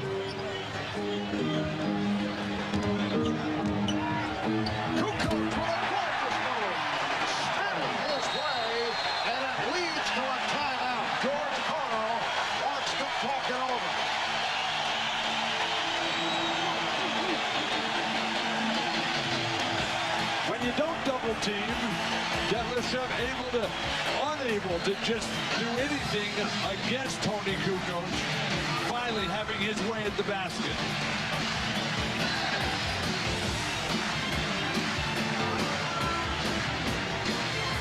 The NBA Finals continue. Game 2 Friday night at 9 Eastern on NBC. Where great taste runs in the family, brings you Miller Moments. Tonight we go back 19 years. Blazers versus Sixers. Game 6 of the 1977 NBA Finals. That's Dr. J. Julius Erving taking it all the way for the slam. But it was the Blazers' big redhead, Bill Walton, who was the dominant figure. He led the Blazers to a 109-107 win. The Blazers winning their only NBA title as Blazer Mania ran wild. Bill, I know you got chills just looking at that footage. I have to keep reminding Dr. J that we did win that series. Right. They always love to run the highlights of him throwing down the dunks, but the Blazers did win. Several of the principals on hand. Julius said, let's play it again right now. And I did make a shot in that series that was not a layup. In recognition of that moment, the Miller Brewing Company will donate $1,000 to the Thurgood Marshall Scholarship Fund. 1-4-second violation. And it should be pointed out that the big redhead was named Finals Most Valuable Player. And deservedly so. And George Karl was telling me this morning he is more concerned about how his team is going to be able to score in the series. He feels that the defense will hold up. Well, at this particular time, both are failing him right now. And Hannah's been reporting regularly during those timeouts how George Karl has been lambasting his team for their lack of aggressiveness and assertiveness. They're not competing right now. And with all those things going wrong for Seattle, they only trail by 6 points, still well in the hunt. Kukoc. Up 3 for Tony Kukoc, who has had a big game off the bench. He now has 11. Seattle's got some real serious matchup problems. Detlef Schrempf can't guard anybody, and Sean Kemp cannot guard Tony Kukoc on the perimeter. But the Sonics hang in, down by 6. 9.5 remaining. In the fourth quarter, Schrempf getting set to make his return. Seattle had missed its previous 5 shots before that jumper by Perkins. Kukoc.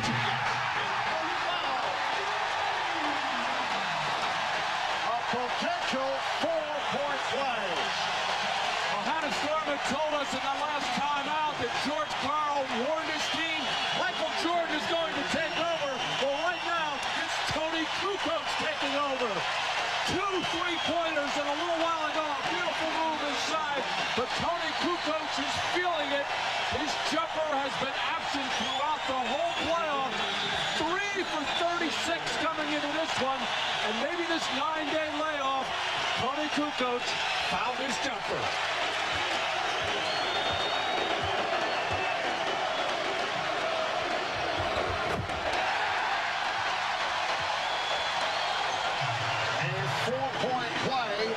For Kukoc.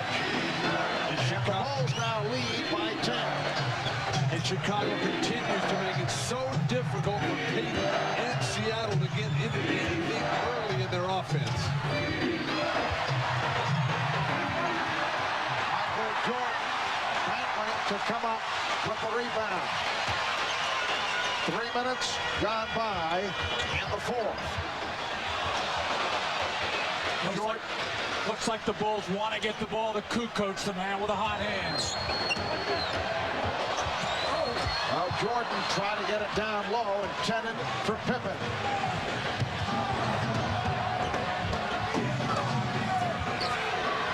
Here's Kemp. Sean Kemp, 9 of 12 from the field. He has 32 points. 8-point Chicago lead.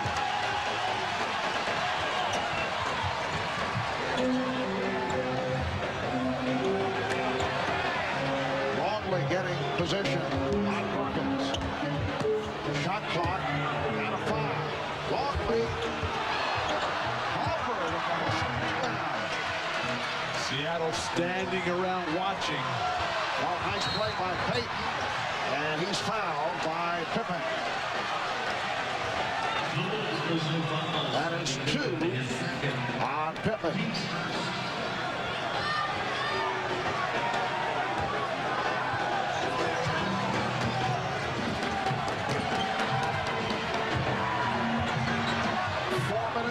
Gone by in the fourth quarter. Game 1 of the NBA Finals Series. Game 2 here in Chicago on Friday night. From the single, look out. And Sam landing in our lap. I thought I made a pretty good save on that one. I thought you were heading for the 5th row. No, that was my way of protecting Sam Perkins. Here's another look. Gary Payton is unable to create inside in all the earlier. More importantly, watch this one. Marv Albert standing right up there and I think he was saving leaving. Matt Gustafson. He was leaving the building.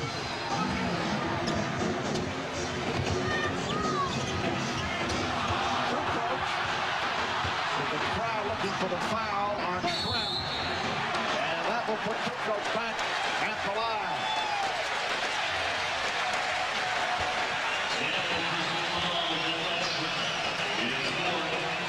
So the Bulls with a 90-82 lead. And Tony Kukoc at the free throw line. Kukoc with 9 of his 15 in the 4th quarter.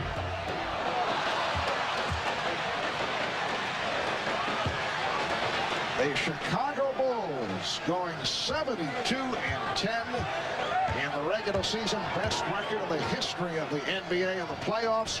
They swept Miami in 3, beat the Knicks in 5 in a tough series, swept Orlando in 4, and now gunning for their 4th NBA title in 6 seasons. But a long way to go. This is only a number 1. The steal by Harper.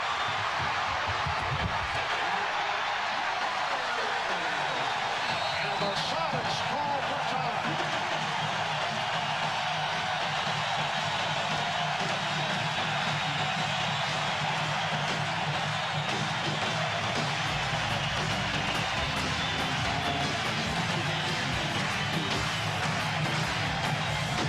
The NBA on NBC is brought to you by Oldsmobile, by Prudential, live well, make a plan, be your own rock, and by New Miller Beer, the brand new beer from Miller with big flavor that goes down easy.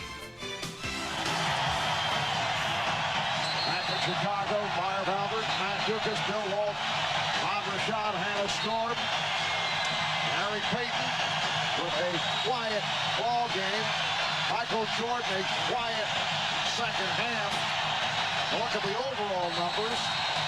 Well, Gary Payton has to wear 3 hats for this Seattle team. He has to score himself, he has to create for his teammates, and he has to be the catalyst defensively, and he really hasn't done the defensive job so far in this one. What he has to do most of all is get some offense going for himself and put some pressure on this Chicago Bulls defense. Careless play once again by Seattle. And Pippen with the steal.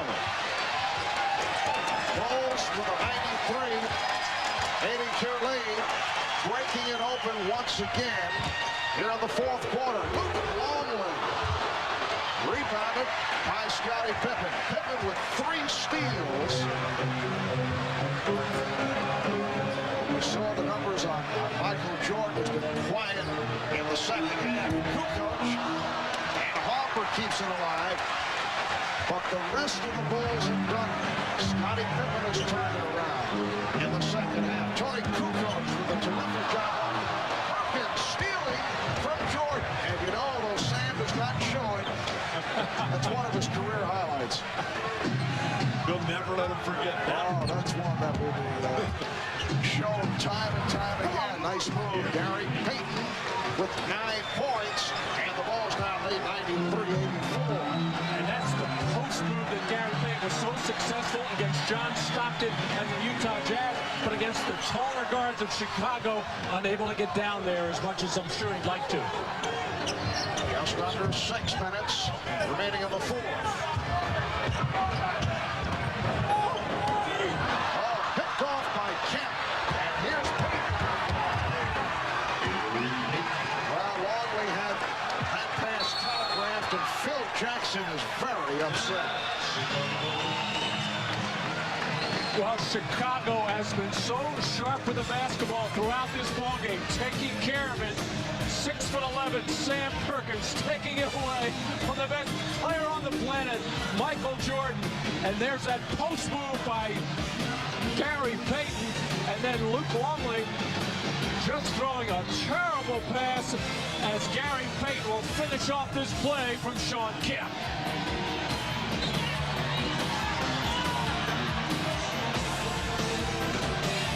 Fourth full season as the head man of Seattle. Friday in prime time at 9 p.m. Eastern. It'll be game 2 of the NBA Finals.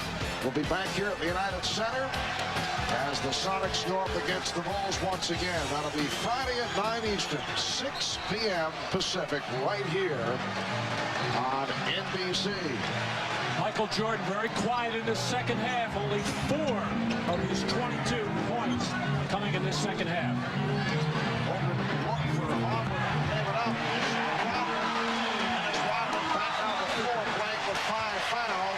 But the Bulls now lead 95-86.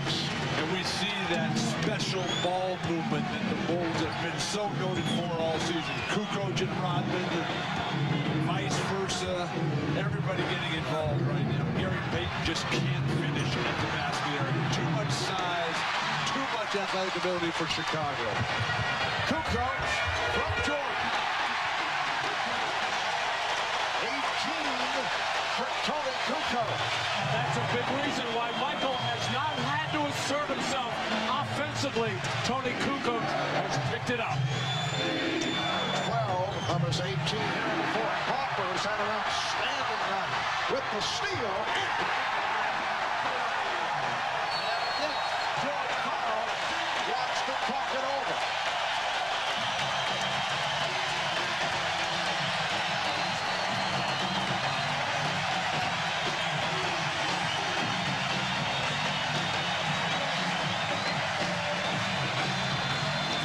Jordan in transition, finding his teammates who are all running the floor. Big men just out hustling the Sonics right now. And then Harper has been in the passing lanes all night long. No answer for Seattle. They're forced to the bench again.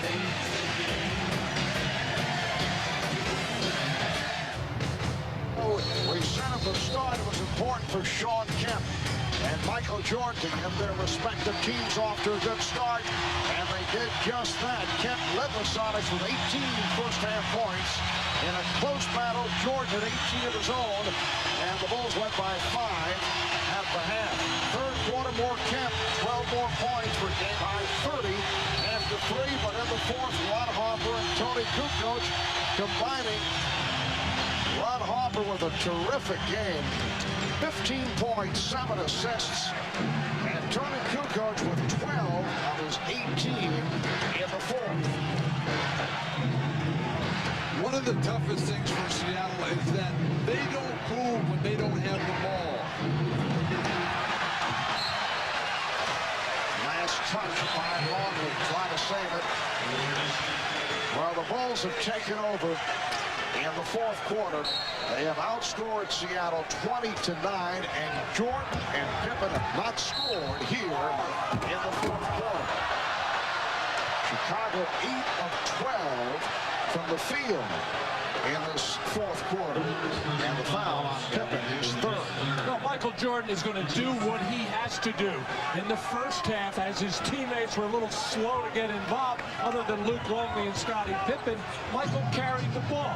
Here in the second half, with Kukoc taking care of things and Ron Harper having a sparkling game, Michael is just standing by if needed. Hawkins, and Kemp gets it back. Now Kemp from deep. With the rebound. Well, the scary thing for Seattle is that Jordan, after a relatively quiet game, that's usually when he comes back and plays his absolute best. Remember, after a quiet game 3 against Orlando, comes back with 45 in the closer. Oh, nice move by Luke Longley. 14. That is a playoff career high. Crowd reacting. It'll be 19 on the shot clock for Seattle. Longley gets a good block, but Gary Payton gives up the ball too early, hangs his teammates out to dry. charge called on Payton. That's his fourth, and it's all going wrong now for the Sonics. Well, Seattle with 10 turnovers in the first half started to take better care of the ball throughout the third quarter, but now a rash of turnovers for Seattle. Well, so much for the 9-day layoff and the concerns of Phil Jackson and the Chicago Bulls. They have their biggest lead of the night. They're up by 15.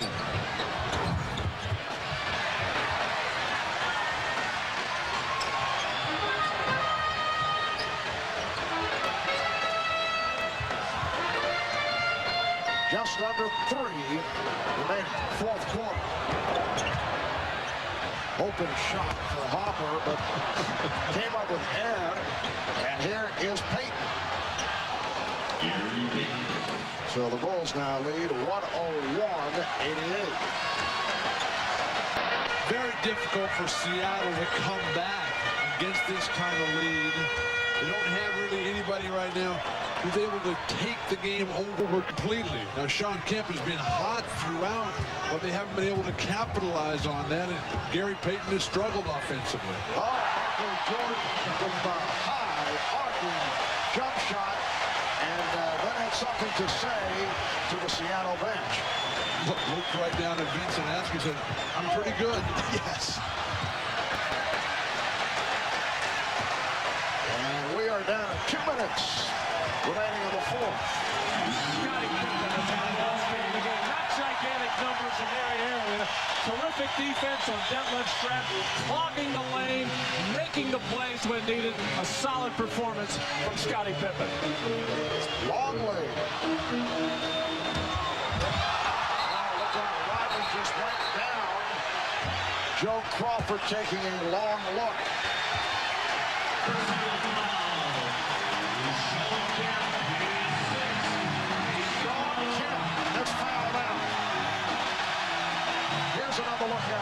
A totally unnecessary play. All of them hooked up there.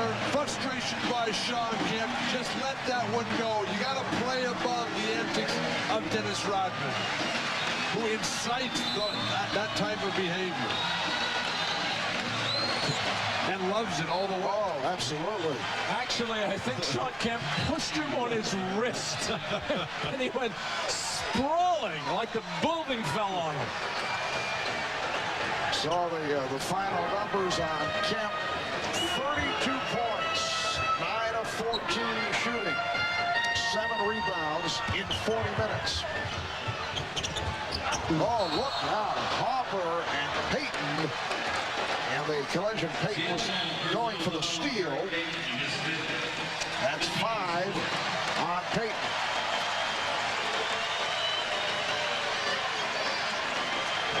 Gary Payton shooting the gap on the weak side. A violent collision. These are two of the toughest guys you'll ever come across. Fortunately, they're both okay. One of the biggest questions for George Karl is going to be, who is he going to have Detlef Schrempf guard for the rest of this series? Because they have attacked his man every time. Jordan. And he'll go to the line. Well, Michael, I'm sure will say he was totally unimpressed with the strategy of Schrempf doing the guarding of Michael and then the double team, because he just quickly realized that he was just going to move outside, and that would negate a lot of the double teaming and spread the floor for himself, where he could drive, take his jump shots, get others involved as he did in this second half. And then when they did switch, when Seattle did switch a smaller guy, Michael just swung right into the low post and punished him down there. That's that versatility of Jordan and the Bulls offense, which is brilliant at picking out where the advantage is. 26 for Jordan, along with 7 rebounds. And the Bulls have opened up a 105-88 lead as we come up on 1 minute remaining in the fourth quarter. So an impressive start for the Chicago Bulls. Foul is called. Schrempf took the hit. An impressive start. Some concern, and it was genuine concern, on the part of the Bulls that the long layoff could have an effect. Phil Jackson with the victory smile at this point. The Bulls last played in that fourth and final game against Orlando on May the 27th. They were getting sick of going against each other in practice. And Phil did tell us yesterday that the two players that the layoff might possibly help was Scottie Pippen, who has an assortment of bumps and bruises, and Ron Harper, who has a bad knee and had to have that knee drained during that week, and he has responded beautifully. It certainly helped Luke Longley, but this Chicago Bulls team is so special. And you got guys like Jordan and Rodman who just have such a killer instinct out there. The practices become so competitive. And then the genius of Phil Jackson that keeps everybody sharp all the time. Shot clock at 5, 40 seconds remaining in the game. Jordan, yes. In dramatic fashion. That's just an impossible matchup for Denver Shrimp, who doesn't have the foot speed to challenge Jordan. Askew. That was a three-point attempt. We are down to 25 seconds remaining. But Pippen got a piece of it. And the Bulls now hearing it from the crowd and on their feet at the United Center. Michael Jordan with 28 points. Scottie Pippen with 21. Tony Kukoc with 18. Ron Harper 15. Luke Longley 14. Sean Kemp leading the Sonics with 32. And the Bulls have won game one, 107 to 90. We'll be right back. Chicago, the Bulls win game one over the Sonics, 107 to 90, taking over with a 28-13 advantage in the fourth. Let's go to Ahmad with Michael Jordan. All right, thanks, Mark. Michael, a lot of people wondered that you guys might be rusty after that long layoff, but I think you laid that all to rest.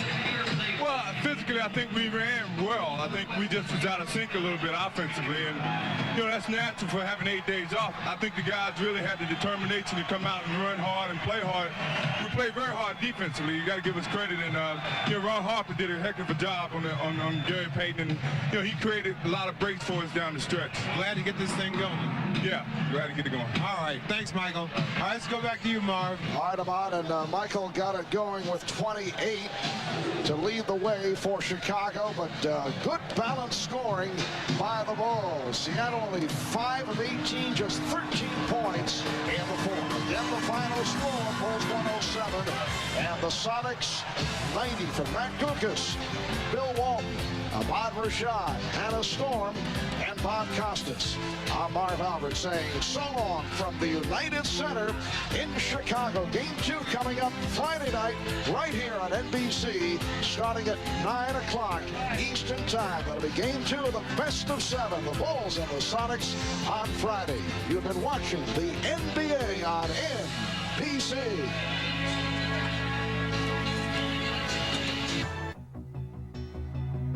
NBC5, Chicago. Now live from the NBC Tower. This is the Channel 5 News at 10. Do authorities have their man, Richard Devon, taken into custody, charged in connection with a hit and run that killed 3 schoolgirls?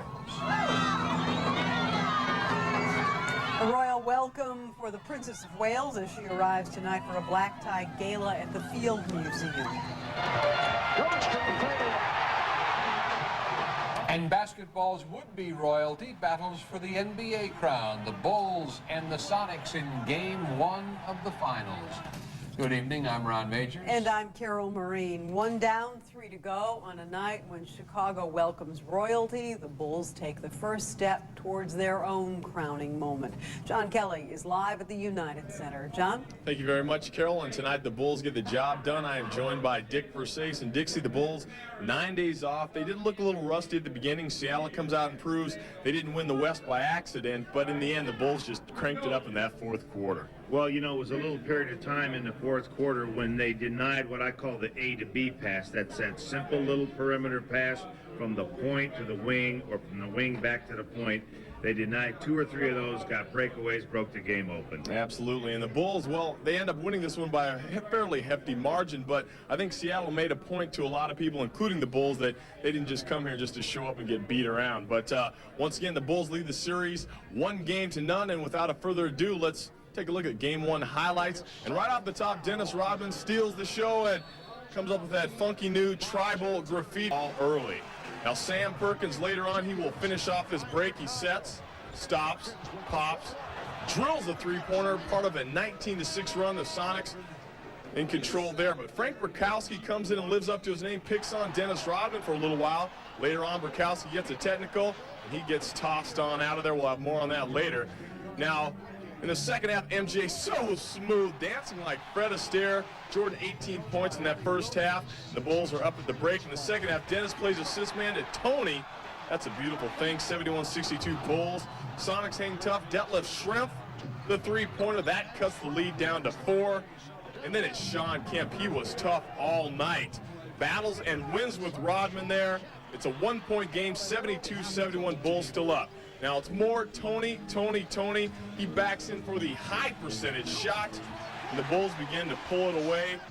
Kukoc finishes the night with 18 points. This one, that's money in the bank. That ends up a 4-point play. The Bulls crank it up late and take Game 1 by a final of 107-90. And Dixie, we checked some of the stats. Tony, we said at 18. Michael Jordan, 28 points. He was strong in that first half. Second half, kind of quiet. Got everybody else involved. Well, see, Jordan did play a very, very intelligent game. He got everybody involved. He wanted to make sure it wasn't going to be the Michael Jordan show. He knew that Seattle was going to come out and make him the focus of what they had to do defensively. They surprised everybody, put Detlef Schrempf on him. He played him most of the time. They ran some clever double teams at him, so he got everybody else involved.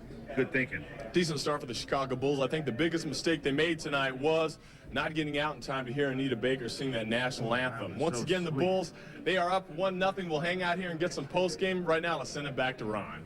Thank you, John. And as if 72 regular season wins wasn't enough to get excited about, Bulls fans turned up the volume at the United Center. Channel 5's Marianne Ahern joins us live with more on this wave of finals fever. Marianne? That's right, Ron. You know, some Bulls fans before the game started were a little bit worried that the players might be rusty. They hadn't played in a long time. But let me tell you, no Chicago fan is leaving disappointed. Finally, what Bulls fans have been waiting for, the playoffs are underway. More than 200 international broadcasters are feeding the game back live to places like China, Greece, Israel, and Spain. And there's nothing like watching the game from a roomy skybox, complete with desserts that sweeten the score. These strawberry chimes are awesome. The Bulls and the Sonics. Where else would you want to be on a Wednesday night? Celeb sightings tonight include Reggie Jackson and the Reverend Jesse Jackson, as well as Pearl Jam lead singer Eddie Vedder, who's watching his hometown Sonics with his grandmother. Reggie Jackson, however, is predicting a 4th ring for the Bulls. I like the Bulls in 6. You know, 6. I don't think anyone will think it's going to go beyond 4 or 5, but I really kind of would like to see it go 6. Be fun, watch a few more games. Don't have to wait so long to see the Bulls play again next year, you know. And they only have until Friday because the Bulls will be back here, and some are already talking sweep. That means that perhaps Friday could be the last home game. Reporting live from the United Center, Marianne Ahern, Channel 5 News. And you know, Marianne, tonight we had that conflict. The Bulls or Diana? Do you watch the game or do you take a chance? We, owners of United, are proud to be a part of Chicago's hometown airline. Come fly our friendly sky.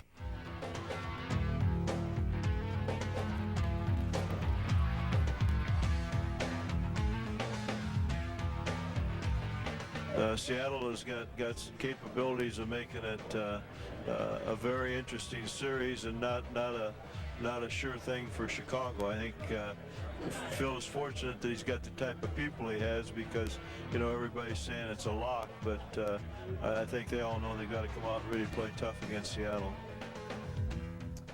Well, Bulls did play tough this evening. They win by 17 points. Big Red Curve brought up the Bulls defense, putting it in gear. What about Ron Harper tonight? Well, this team has always played defense. Ron Harper just a step above everyone else when it came to this key play situations and coming up with steals, hitting some key shots along with that. And Ron Harper, big game. But this team, when nothing's going their way in offense, they always play defense. Always plays the defense. Yeah, and that's what won it for him again tonight. Bulls win by 17. And let's check out Norm's keys to the game. And what's your theme of today? Well, my theme this evening, Steve, will be about royalty in honor of Lady Di. There you go. Oh, yes, Lady Di. Let's start with it right now. Let's start with Lord Kemp and Prince Di. Prince Di being that Dennis Rodman, as you call it, the subway graffiti all over the head there. But Dennis came around playing tough, strong, intimidating, and doing some things that was definitely necessary. But I tell you what, Lord Kemp was on. He went outside and hit a shot. He was low this evening, as you see that. But Sean Kemp, man, what a game he had. You give him low, outside, any way you want to put it. He did his thing, and hats off to him as he had a heck of a game for the Sonics. Defending the realm. In other words, you got to watch your territory, and that's exactly what Luke Longley did. A good block right there, coming up on a few times Sean Kemp was blocked going to the hoop. Look at his steal. Like a foul to me. That's Scottie Pippen getting fouled after the steal, but that's what the Bulls did. Defend their territory. Look at that royal defense by my man, my friend now, the comeback player of the year, Ron Harper. Yes, I was on his case hard last year, but you know what? He's big time right now. There you go, another block shot. Luke Longley, as they say, Luke doing his thing. Defending the rim, yes, defending the territory. Now, King Kukoc, yes indeed, I am the king. And Tony showed it tonight. Maybe the rest did him quite well, Steve, because he came in playing, looked like he was active, moving, dunked that one. Now he's outside. Didn't hesitate by way of, when I say I'm going to take it, I'm taking it. And that's what King Kukoc did tonight. And he just was awesome. No more Sleeping Beauty as King Kukoc did his thing. Stand up and hail the chief. Yes, indeed, Scotty. Great game. As Tony Kukoc came out with 18 points and looked mighty good. Yeah, one big key to the series in this matchup of the sixth men, Tony and Sam Perkins, and I guess Tony wins round one right here. Sam with 14 points, but only 3 in the second half as the Chicago Bulls outscore Seattle 28-13 in that pivotal fourth quarter. And the Bulls win by 17 tonight, 107-90, thumping them in Game 1 of the NBA Finals. About time Tony played well, I guess, because really he has not had a good playoff run so far. Well, you can say the bad back and the physical type of teams that he had to play against the playoff being that of Miami along with New York.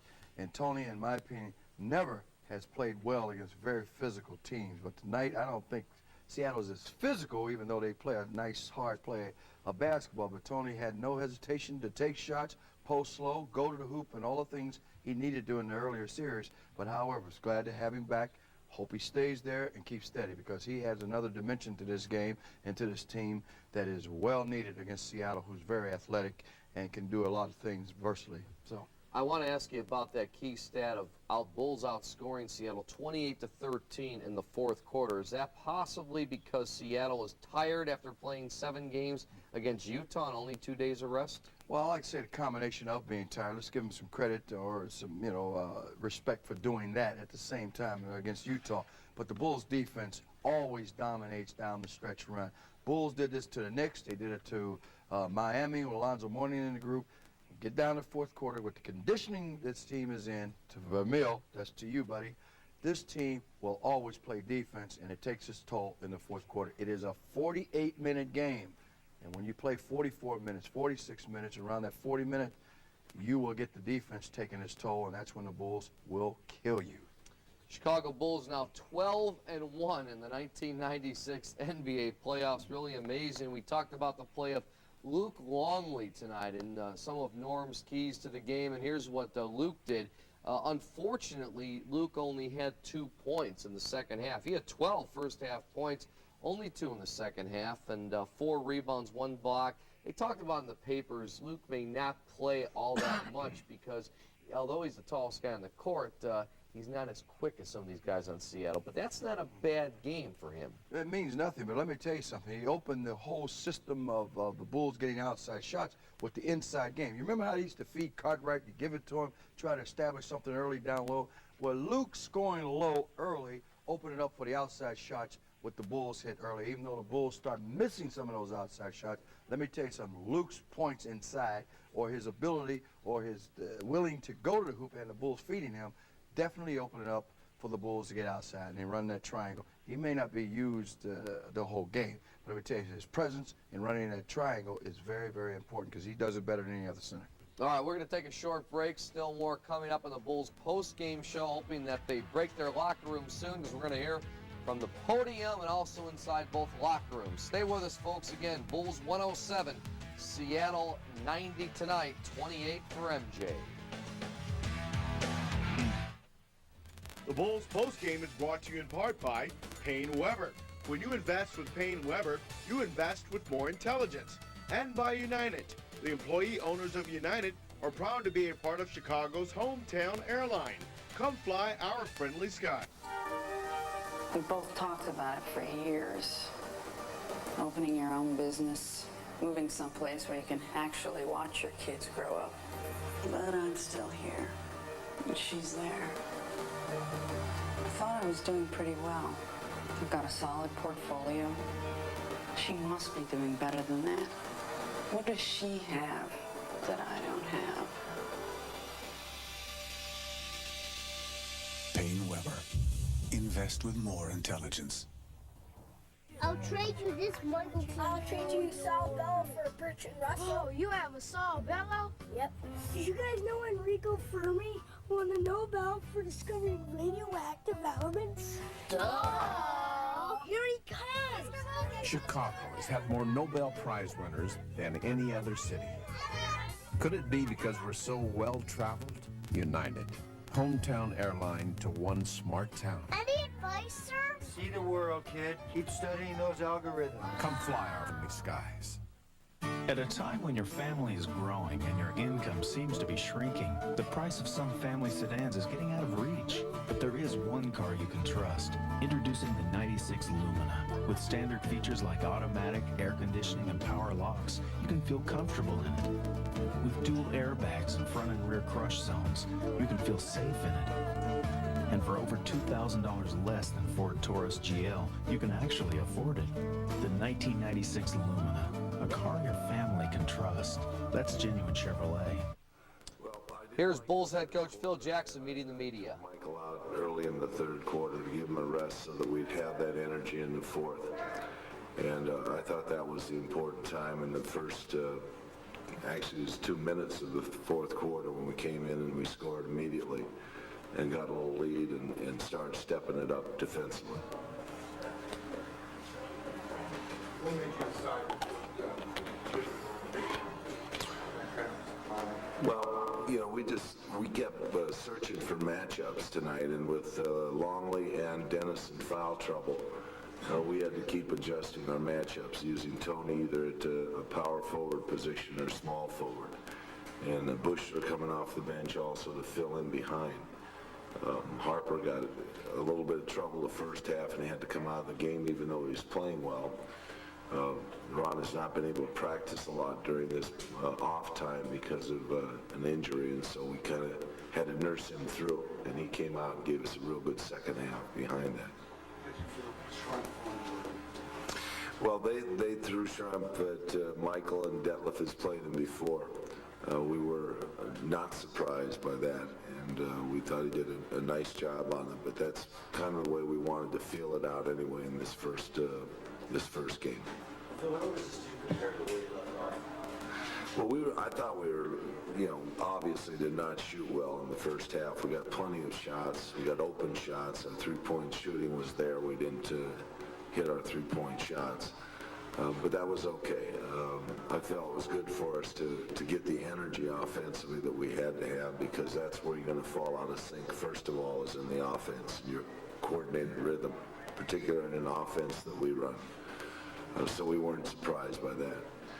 We were a little bit miffed at the fact that we put them on the foul line so many times in the second and third quarter. How important is it for players like Luke to get off the play? Well, our starters had to carry us today, and our bench, particularly coming off the bench is going to be difficult in a series like this, their first finals, and the inexperience that our bench might have showed up a little bit. I thought Steve Kerr and Judd didn't find their shots, and Ron and our starters combined played very well in the fourth quarter. Phil, talk about the turnovers, a matter of anticipation or bad passing or big age in turnovers? Well, it was our defense. We stepped a little pressure up on them, and I thought just took them out of the easy rotation of the ball that they like to do through the swing pass, and that was really the key at the end of the game with 3 steals there that changed the course of the game. Coach, how important is it for Tony Kukoc to have such a good game this game, and did you see his rhythm finally coming together in the third quarter with the assists? Well, I thought he made a couple nice passes, and that kind of got him seated in the ball game, that he looked to pass the ball. He found a couple guys open for layups, and then he got a rhythm in the game. He was able to keep himself in the ball game by finding a rhythm. And when Tony does that, he's going to find his way around to score and to do some things. He got to run out and dunk, and that started to help him go.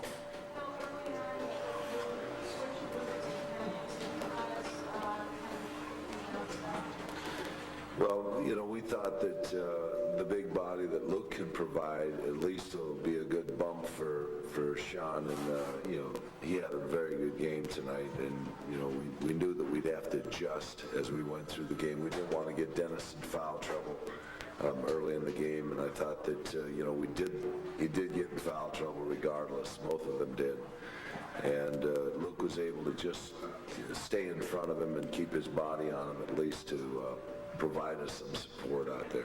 Okay, we'll take one more question for Coach Jackson. Was Michael feeling the effects of the layoff, do you think? Or had anyone? No, I don't think so. I think he felt good about this game. This kind of game I think he likes to have in the first game. He's going to find his time and his pecking time in this series particularly. Okay, Sonics, we'll be next. All right, Phil Jackson meeting the media. By the way, the team that has won Game 1 has gone on to win the last 4 NBA Finals. The last team not to win Game 1 was the Bulls' first championship team back in 1991 against the Lakers when they won the next 4.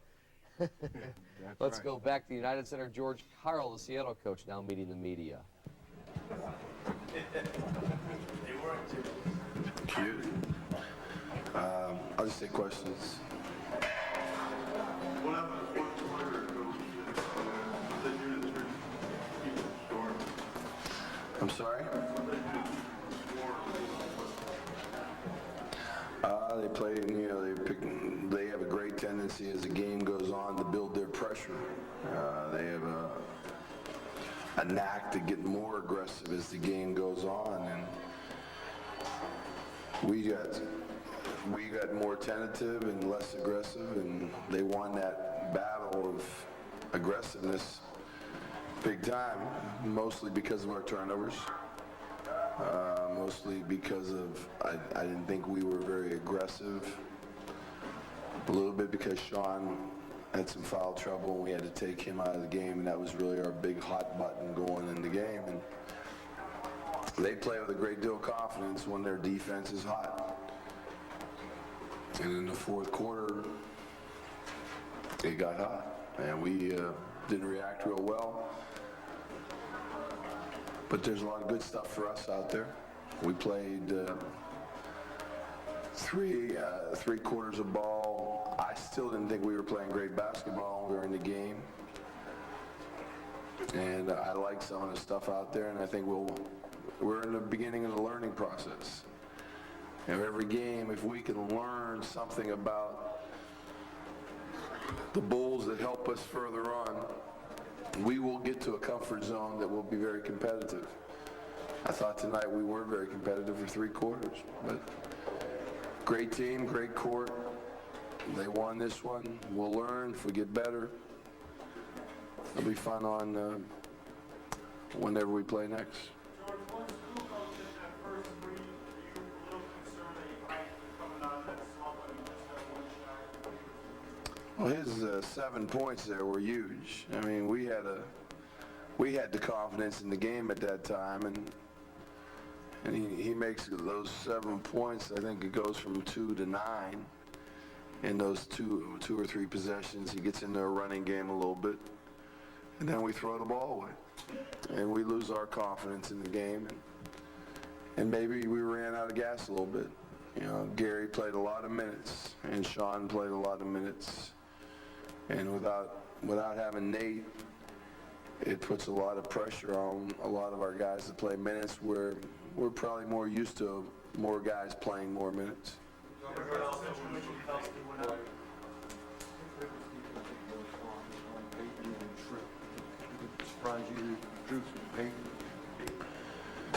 Well, I think their defense gives you some things.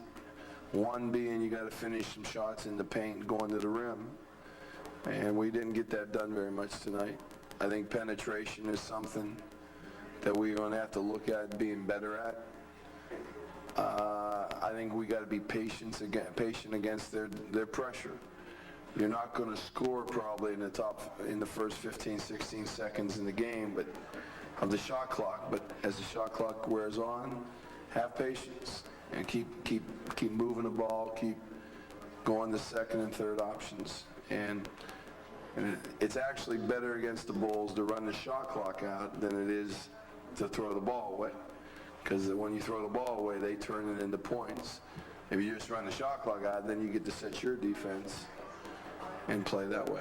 I heard though when Bukowski going out, kind of one of your key players going out, X's and O's. You know, Frank says he got 2 technicals for saying nothing. I don't know. I think the NBA has been tremendously unfair to Frank Bukowski ever since David Robinson, the fight with David Robinson early this season. The league will not allow Frank Bukowski to be a player, and I think it's awful. I mean, Frank's physical, but he just never had a reputation in the past, and it just seems they got a magnifying glass on him. And you know, tonight it hurt us. You know, that was 5 free throws in a stretch where the game was pretty equal. I know we were up 44-41, but I don't know after that. What's the situation with Nate? He told me at halftime he couldn't play. I don't know where his situation is after that. So we will keep you updated on if he will play on, I don't know what day it is,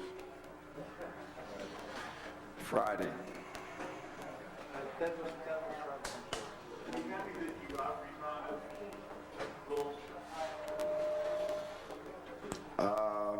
I didn't feel like we out-rebounded them, you know. I don't think we can beat this team without winning the hustle game and a little bit more of the transition game. I was somewhat happy in transition, but I thought they got loose balls, and they have a funny way of building confidence with Rodman and their Buechler, and they got a big lift from Longley tonight. You know, we did a good job on Kerr, didn't do a good job on Longley. But, you know, we got to compete with them. And I think their attitude is a little more part of their heart than people think it is. But I think my basketball team has a big heart too, so. Okay, one last question for Coach Carl. Were you surprised that you were able to out-rebound them, only the second time in the playoffs they have now? It was a big emphasis of the game for us. It's probably the fundamental, along with passing the basketball, for us to be successful. You know, we only had 16 assists. I think we're going to have to get, 25 or 28 assists, that area, and then rebound the ball. Those are big fundamentals. They have a lot of motion in their offense, which creates a lot of offensive rebounding position, and they also have great offensive rebounders. Okay. All right, George Karl, the Seattle coach, looking like he just came off the golf course. Obviously shot over par today and did not come up with a victory. A few minutes ago, Lou Canellis caught up with Bill Wennington inside the Bulls locker room. We will go to that in 1 second from what we understand. Michael Jordan's at the podium right now. Let's pick it up with MJ.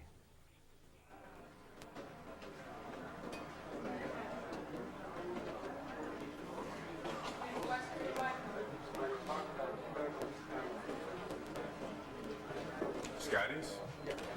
I think Scotty played a heck of a defensive game. I think he was very active. He was all over the place. He made it tough for entry passes. He made it tough on, turning your back to him. He was able to get back and get some blocks. I think Ron Harper did an excellent job with his in the passing lane. And I think he really gave us a great effort tonight. And Lou gave us a great effort from the center position. I think he's glad to not face a dominant center so he can dominate himself, I think. And I think overall, I think we had to play a starting five quite a bit, but Tony came in and gave us some good minutes. Can you switch microphones? Why? Move closer. Does it work? It's okay. It's all right. No more questions? Good.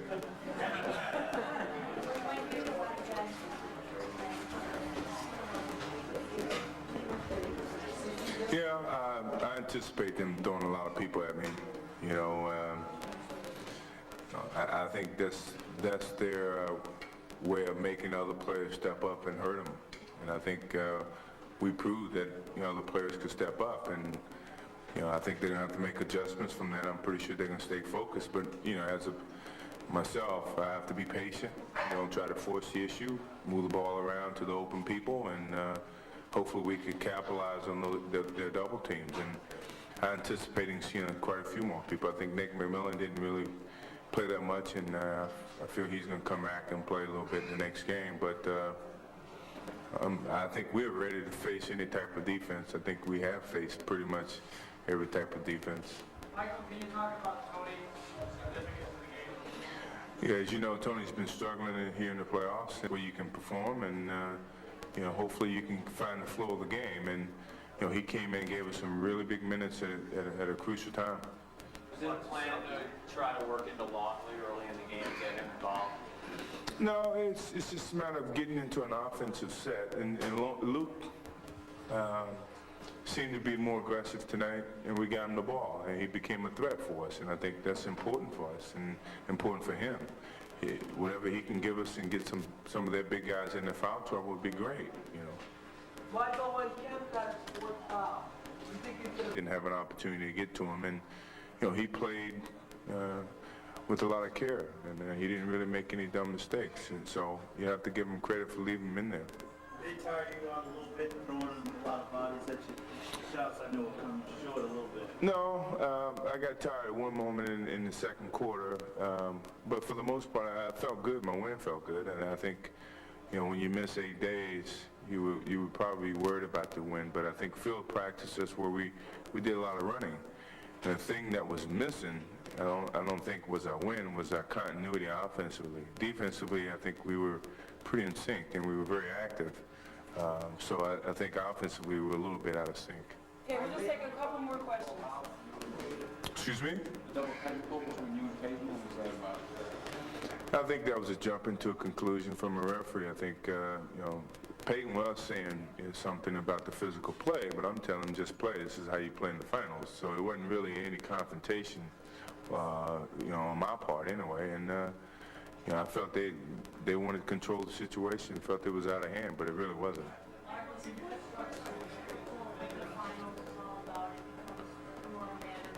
Sure.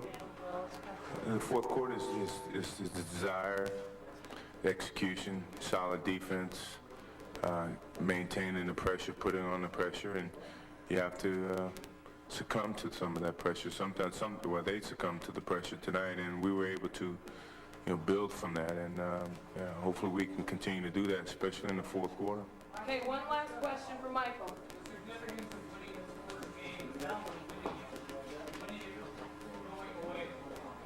Well, the first game is always the hardest in a sense.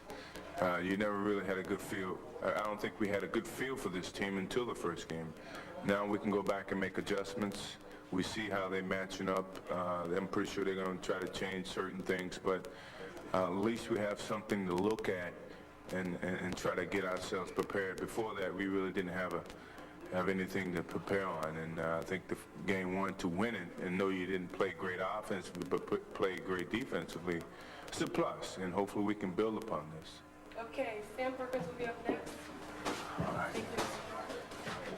All right, Michael again with 28 points. That's a team high behind Sean Kemp's 32, which was a game high. Michael with also 7 rebounds. We understand Tony Kukoc, one of the keys to the game, 18 points, is about to speak to the media, but right now we're going to hear from Sam Perkins. We earlier told you 14 points, Sam, with 16 tonight. Excuse me, I didn't hear you.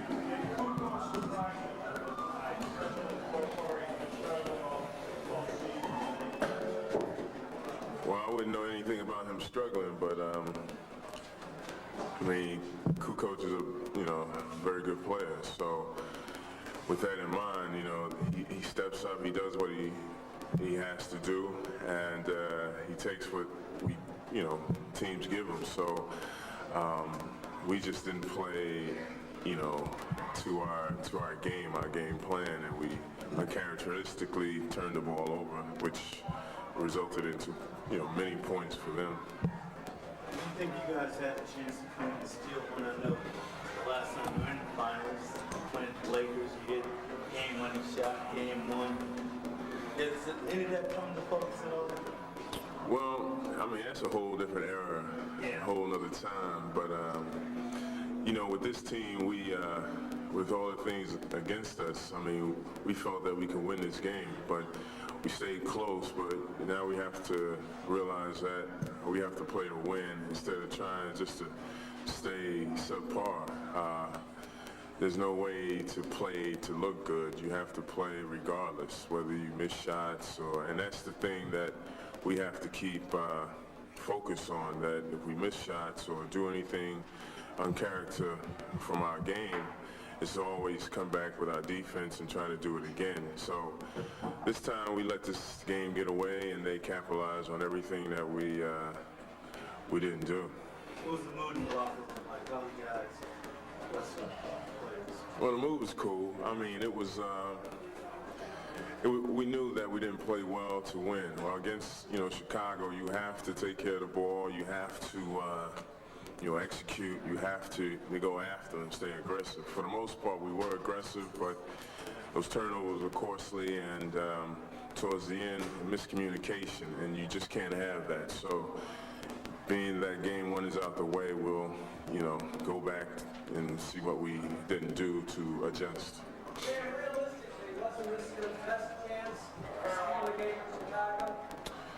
I don't know what you think. I don't know. I mean, as a player, as you watching, it might be that to you, but as a player, I think that any game is important. The first one is always the one that you just try to go out there and play hard and let the game feel you and let the game come. But we had our chances for this particular game. Game 2 hasn't been here yet, so that could be the game realistically to get and hope for the best. Sam, the defense on Michael done so well containing him, but I can't. the defense on Michael had done so well. I'm sorry. I heard it. The defense on Pippen. Defensive play. Impact on that. Well, they are all keep in mind both teams, love to play defense, and when you have Pippen and Jordan who gamble and scramble a great deal, they get their hands on a lot of balls. They pressured us. They did what they had to do to keep the ball out of a point guard's hands, Peyton. So they play aggressive, but we have to match that. And I don't think we were necessarily bothered by it because we kept playing. But those turnovers, we might as well just turn around and give them the ball for layups, and that really cost us a real game. John, you want to take the last question? Sam, your defense has done such a good job of containing Michael Jordan, and now with the other Bulls players, scoring the double figures, and you think does the adjustment you have to make involve, concentrating less on Michael, and then what happens if you do that? Well, the thing is that Michael is such an extraordinary player that he's going to get his points hook or crook. I mean, he has the potential to shoot as many times as he wants, or so. He's going to get his points either way, but we have to contain other players. Luka only played a very good game, and those things right there, and we can't let Chicago get so many chances to score. And with all that in mind, that is probably the key for us, and to go back down and execute and what do we have to do. But we have to take care of the ball. I think we had like 19, 20 turnovers, which, was costly for this game. Okay, thanks. Tony, Sam Perkins meeting the media, mentioning the turnovers. Actually, Seattle with 17, Bulls with just 7. Bulls bench outscoring the Sonics 22-21 thanks to 18 points from Tony Kukoc. Steve Kerr tonight in 12 minutes, 0 for 5. Well, his first finals game. First final, so a lot of that takes toll, and right now he was a little uptight in his shooting area, but he'll correct that. Tony Kukoc now meeting the media.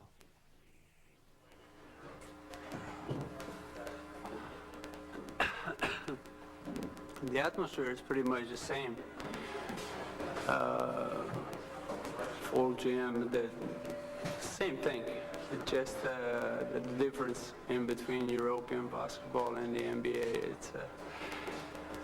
There is a difference. There is a difference. This is the best, the ultimate you can have playing the ball.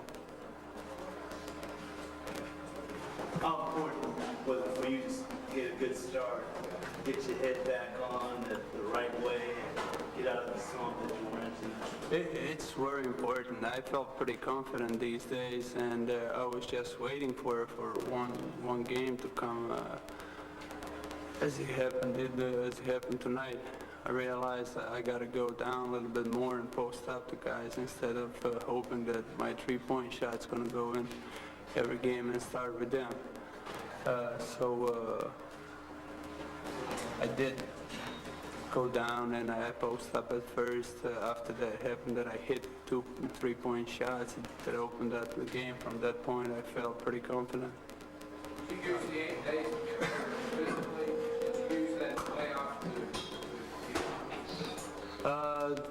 Those 8 days really helped me to get back into shape, because after being out with the back problem, I didn't really practice, so I lost some of the physical things, and I worked these 8 days pretty much on that and on my shooting.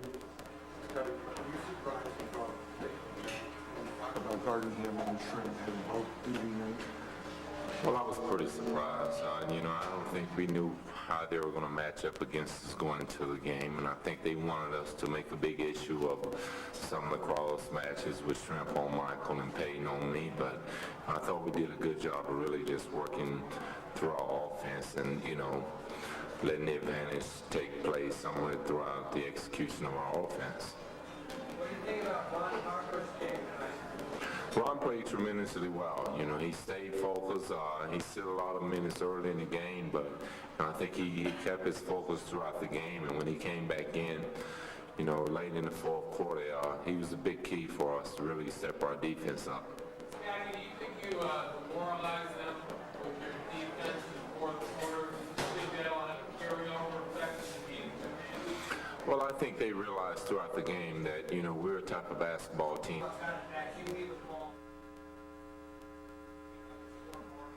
He always say that. That's right, I always say that. Especially when I feel confident. It's, that's not a thing to feel confident when you hit a few shots. Normally you feel confident. You gotta stay in and feel confident when the things are going wrong. That's the big thing. After hitting those shots, I'll shoot any ball comes to my hands. Does your defense demoralize? I feel like late in the game, I think our defense was the key. I feel like that they felt like we were going to be back on our heels, but we stepped up the pressure. We got a lot more aggressive, and you know, guys started to play the passing lane, and that was kind of our game plan coming into this game. Is not to allow them to get an early entry into the wings where they can go down and find Kemp early. You guys kind of feel like the only way you all can lose or be defeated is if it happens amongst yourselves? Basically that's it? Well, I don't think so. I don't feel that way. I mean, we have a lot of confidence, but, you know, I think coming into the day's game, we was a little nervous, really not knowing how well we was going to play as a team, having such a long layoff. But, you know, we came in and, you know, I think the crowd here really gave us that boost that we needed. The only thing that they did better than you, they had more rebounds. Would you like to do better on rebounding, or is that just part of the game that you don't worry about? Well, we definitely would like to do better. I mean, I think rebound is definitely the key to wins and losses. And, you know, they were a little bit quicker than we were tonight. They got to the loose balls. We bobbled a few balls around the basket, and they were able to pick them up. But, you know, for the most part, our defense was a big key for us. Even the times when we lost the ball, we was able to get back defensively and not let them have easy baskets.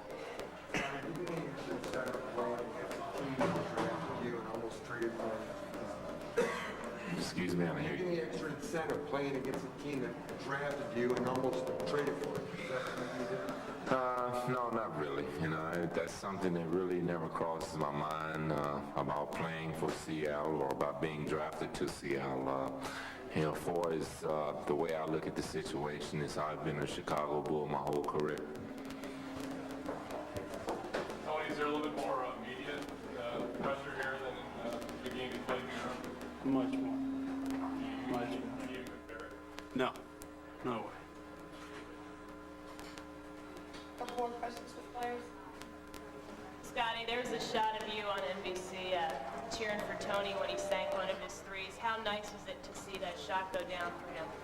That was great. You know, I think, you know, Tony can speak for himself, but, you know, even, you know, when he struggled from behind the three-point shot, that's been his strong point, and he's been one of the guys that has helped his team with a lot of success this season, and we've always encouraged him to continue to take that shot, and you know, it was great to see him find his rhythm behind the arc tonight. Thank you. One last question. Okay, Tony, any comments on officiating?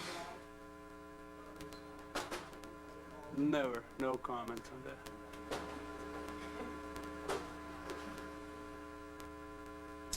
All right, Scotty and Tony combining for 39 points tonight, and Tony looked like one of the fifth Beatles, huh? Little Nehru action. Croatian Beatle. Why not? Oh, earlier, Laura Oakman caught up with Sean Kemp. Well, let's show you what that looked like. Feeling like you can play with these guys? Oh yeah, no doubt about it. I think if anything, this game gives us some confidence. It makes us realize we're going to have to dig a little deeper and work harder for 4 quarters, but if we can come out, play hard, keep our intensity up, take care of the ball, each possession get something out of it, we're going to be in good shape. What are the positives that you pull out of this? I mean, the positive is we didn't play very good. We were still in the game, had a chance to win. So you see body. That's part of the game.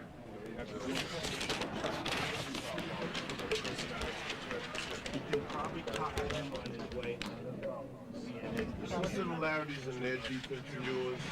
Yeah, I think both teams get after it. I think, the thing that they did is they pressured bothered us late in the game because they go 94 feet with it, and that's probably something we're going to have to look at too. So, it's about adjustments. If we come out playing a little more intensity, especially late in the game defensively, I think our chances are greater. Sean, was it your plan to come out aggressive offensively? You're shooting the ball well right at the beginning. My plan is to come out and play well every game. I don't sit around and think about shooting the ball. I just try to come out and play to the best of my abilities every game. Sean, you talk about the turnovers, and that's where in the first half you guys had, I think, 10-1, but you were killing them rebound-wise, so you were staying in it.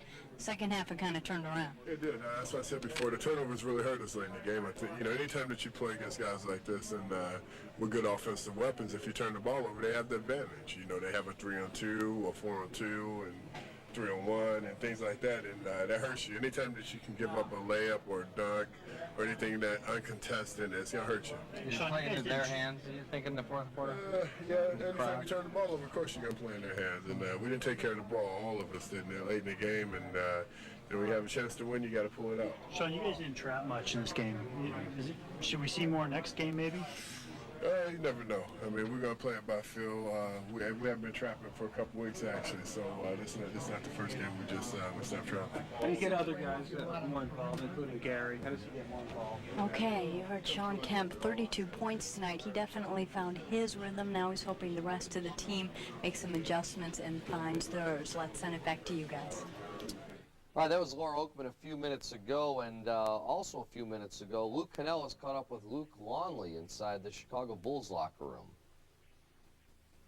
A great performance for you tonight, perhaps maybe vindication for the first 3 rounds when you had to go against all those big centers. Yeah, I was happy with my performance tonight. Offensively, I was able to get some good looks, and got to win. Can't complain about that. You were aggressive tonight. It seemed like more aggressive than perhaps the first 3 rounds. Yeah, I was certainly looking for my shot more. Defensively, I was as aggressive as normal.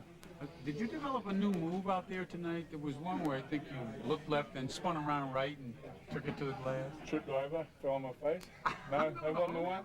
No, that wasn't the one. No, the finals isn't a time to develop any new moves, but perhaps I got a chance to use a few more, for sure. Luke, you picked up that 4th foul in the 3rd quarter. I know you weren't happy about that. Difficult to cover a guy like Kemp? Yeah, he's quick, and it's I sometimes get myself in trouble with that quickness. But a lot of my fouls tonight were sort of helping out away from Kemp, helping on the ball, and I got to do a better job not letting that happen. This looked like a typical Bulls win where you stay ahead of them for 3 quarters, and then you just race past them and wear them out in the 4th quarter. Our defense in the 4th quarter really won the game for us. I thought we did a great job getting out in the passing lanes and just not letting them score. And it's, this series has been built as a defensive struggle, and we saw that tonight. Luke Longley tonight, 14 points, but just 1 rebound. More interviews still to come. Norman and I are back after a break with more on tonight's Big Bulls win. Plus, look at a striking similarity between Storm and Norman and the Cause. We're back in less than 2 minutes. At Solozzi Edelson Chevrolet, remember where you always save more money. You'll find hundreds of conversion vans and trucks at a price that will make you feel great. Like this new full-size conversion van for this low price. Or this new S10 pickup for this low price. We have over 300 vans and trucks ready for immediate delivery. It's gonna feel good to pay less. At Solozzi Edelson Chevrolet in Elmhurst at York and Roosevelt Roads, where you always save more money. Discover the defensive training secrets of America's finest baseball school in an exciting videotape. Baseball World's Defensive Drills video features professional scout and instructor Tommy Mansky and the same revolutionary new training techniques that have produced Baseball World's back-to-back-to-back AAU National Championship teams. The Defensive Drills video vastly improves players' arm strength, running speed, quickness, agility, and infield and outfield defensive skills. Even coaches practice organization. Lou Pavlovich, Jr., editor of Collegiate Baseball magazine, calls it a masterpiece, the best defensive drill video ever produced. Many professional players are excited about this videotape. Just ask Atlanta Braves superstar Fred McGriff. This is the instructional video that gets results. Baseball World's Defensive Drills video makes a great gift and benefits players of all ages and ability levels. To order your copy for only $29.95, have your credit card ready and call toll-free. 1-800-274-4199. That's 1-800-274-4199. It really worked for me.